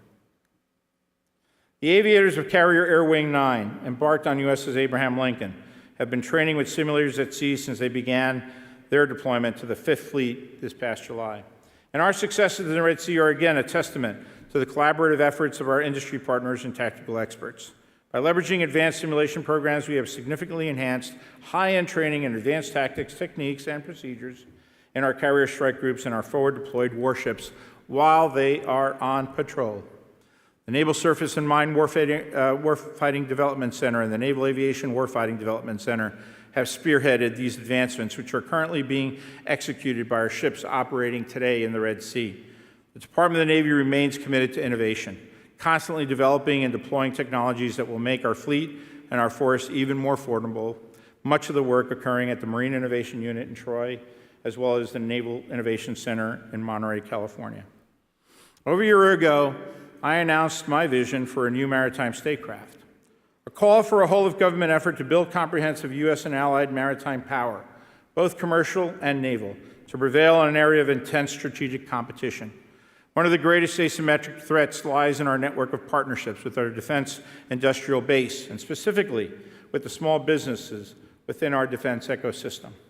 In my view as Secretary of the Navy, a healthy, diverse industrial base made up of companies of all sizes, founded by American entrepreneurs from all walks of life, is critical to the success of our Navy and our Marine Corps. But those just aren't words on a PowerPoint presentation or a speech. They are words that I have lived by and I have committed myself to. You see, small businesses are the foundation of our department's ability to provide the capabilities and services that we need to support our sailors, Marines, civilians, and their families, from providing them with quality of life services to ensuring our deployed personnel have the capabilities that they need to be successful in their assigned missions. And it's not just words that matter. Facts, numbers, outcomes matter most. Small businesses today make up approximately 20% of all of the Department of the Navy contracts that were awarded. Since I entered office in 2021, small business contracts have grown from $17 billion to $21 billion, and that's a $4 billion increase over 4 years, 21% increase. During fiscal year 2024, we invested $7.9 billion on contracts with small disadvantaged businesses, 20% increase. $3 billion on contracts with service-disabled, veteran-owned small businesses, 18.5% increase. $3 billion on contracts with women-owned small businesses, a 5.5% increase.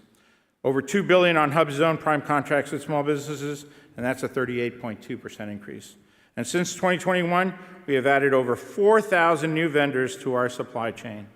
Here in Orlando, we are working alongside companies like the Service-Disabled Veteran-Owned Small Business Innovative Reasoning, LLC, which provides analytic, logistical, and administration domain services to support Marine Corps Training and Education Command, as well as the Range and Training Area Management Branch. Since my first day as Secretary of the Navy, I prioritized ensuring that our sailors and Marines have the essential tools, ships, weapons that they need to fight and win our nation's wars. And by empowering a vibrant small business community, we ensure the continued strength and readiness of our servicemen and women wherever they train and fight. You see, it's really important for us to grow our supply chain across all the military services. If we don't grow our supply chain, we will be less competitive. We need more competition in the acquisition process, not less competition at all levels. More competitions, small business, medium-sized businesses, and the large level, so that the American how many of you pay taxes? Can you please put up your hands? Is there anybody out there who's not paying taxes? Please see me after the presentation. But if you're all paying taxes, we have an obligation to get the maximum return on that investment. That's been my core conviction from the very beginning, which is why we've grown the supply chain these past 4 years. And I'm extremely proud of everything that our department has accomplished. And I'm excited for our Navy Marine Corps team as we chart a course for the future as well. A future that will require us to respond and adapt to whatever geopolitical challenges that our nation faces. We are indeed a maritime nation. It is imperative that all of us gathered today remain committed to providing for and maintaining the Navy and Marine Corps that guarantees our national and our economic security. I have and will remain dedicated to a fully integrated team comprised of our sailors and Marines and our civilians on land, at sea, and in the air, our DoD civilians and contractors, our industry partners, and those in academia working together to ensure mission accomplishment. I want to thank you all for your commitment to the Department of Defense, to the Department of the Navy, Maritime Services, the Coast Guard, and indeed our nation. It has been the honor of my lifetime to serve the nearly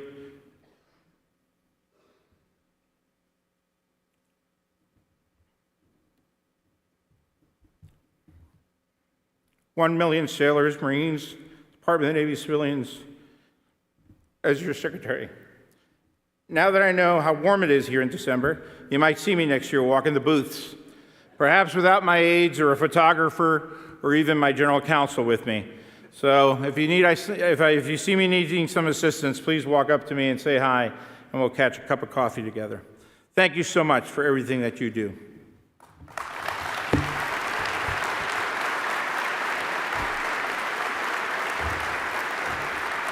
Am I allowed to answer these questions? I'm just going to farewell you and thank you if you may. Can I have the mic with you, Hank? Absolutely.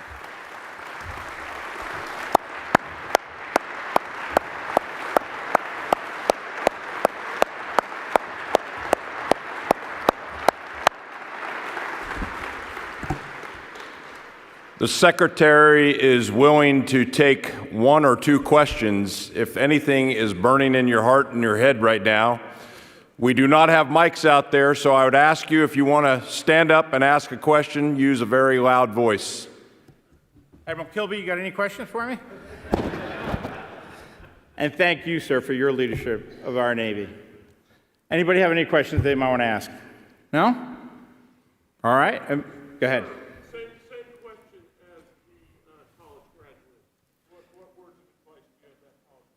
You know, unquestionably, when the question was being asked, the first thing actually that came to my mind was what Admiral Cheever said, and that's passion.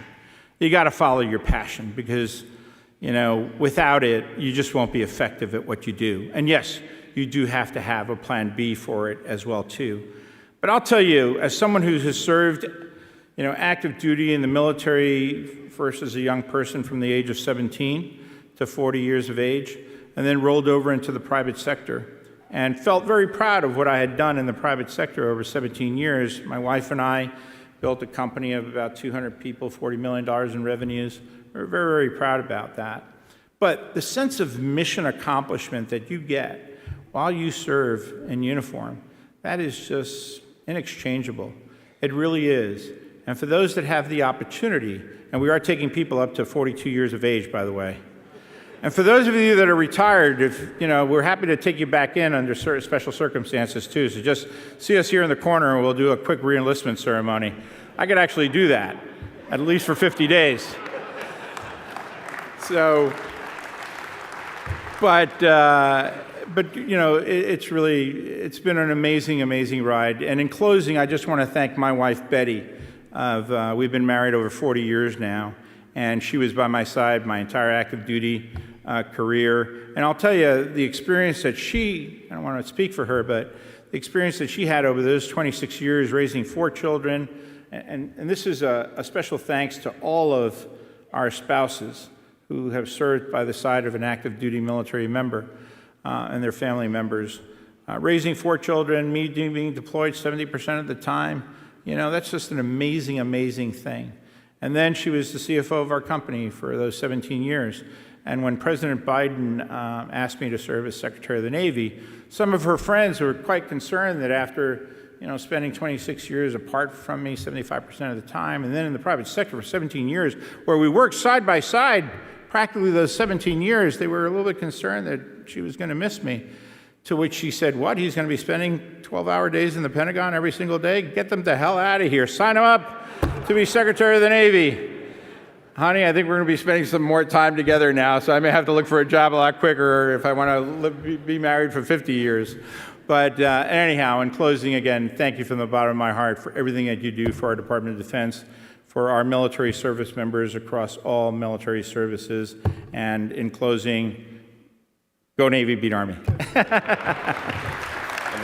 do the final thanks to you. Okay. Mr. Secretary, on behalf of my boss, the Honorable David Norquist, and NDIA and my team here at NTSA, thank you for your service to our nation. Decades and decades of service. Personally, from Sean Buck, it was an absolute honor to serve under your leadership when I wore my uniform, and the friendship that you and Betty have with Joanna and I will be forever. Thank you, sir.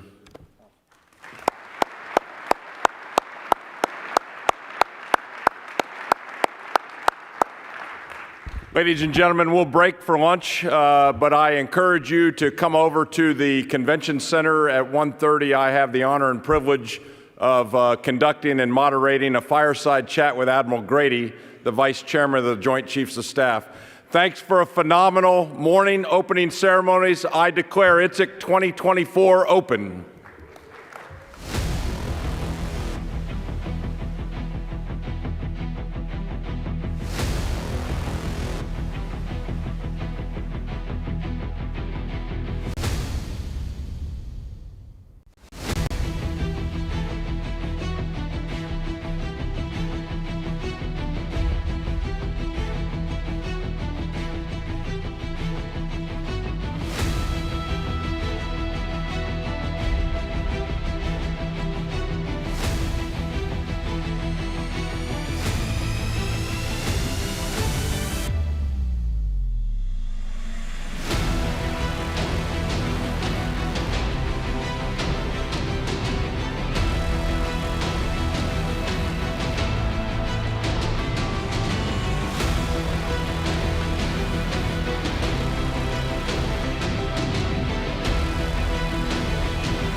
Holiday spot, take 1.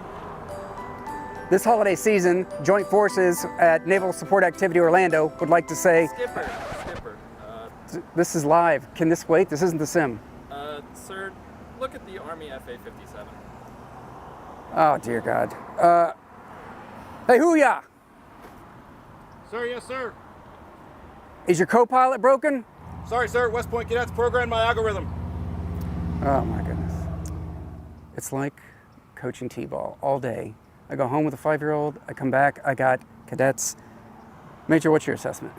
Sir, the Marines training down in Key West and Space Coast must have solid effects on the West Pointer here. Let's move. Take 2 and action. This ITSEC season, the Joint Forces at Naval Support Activity Orlando would like to say, Skipper. What? It was do a foul, Draymond. I told you. Hands not part of the ball. 1 second. 1 shot.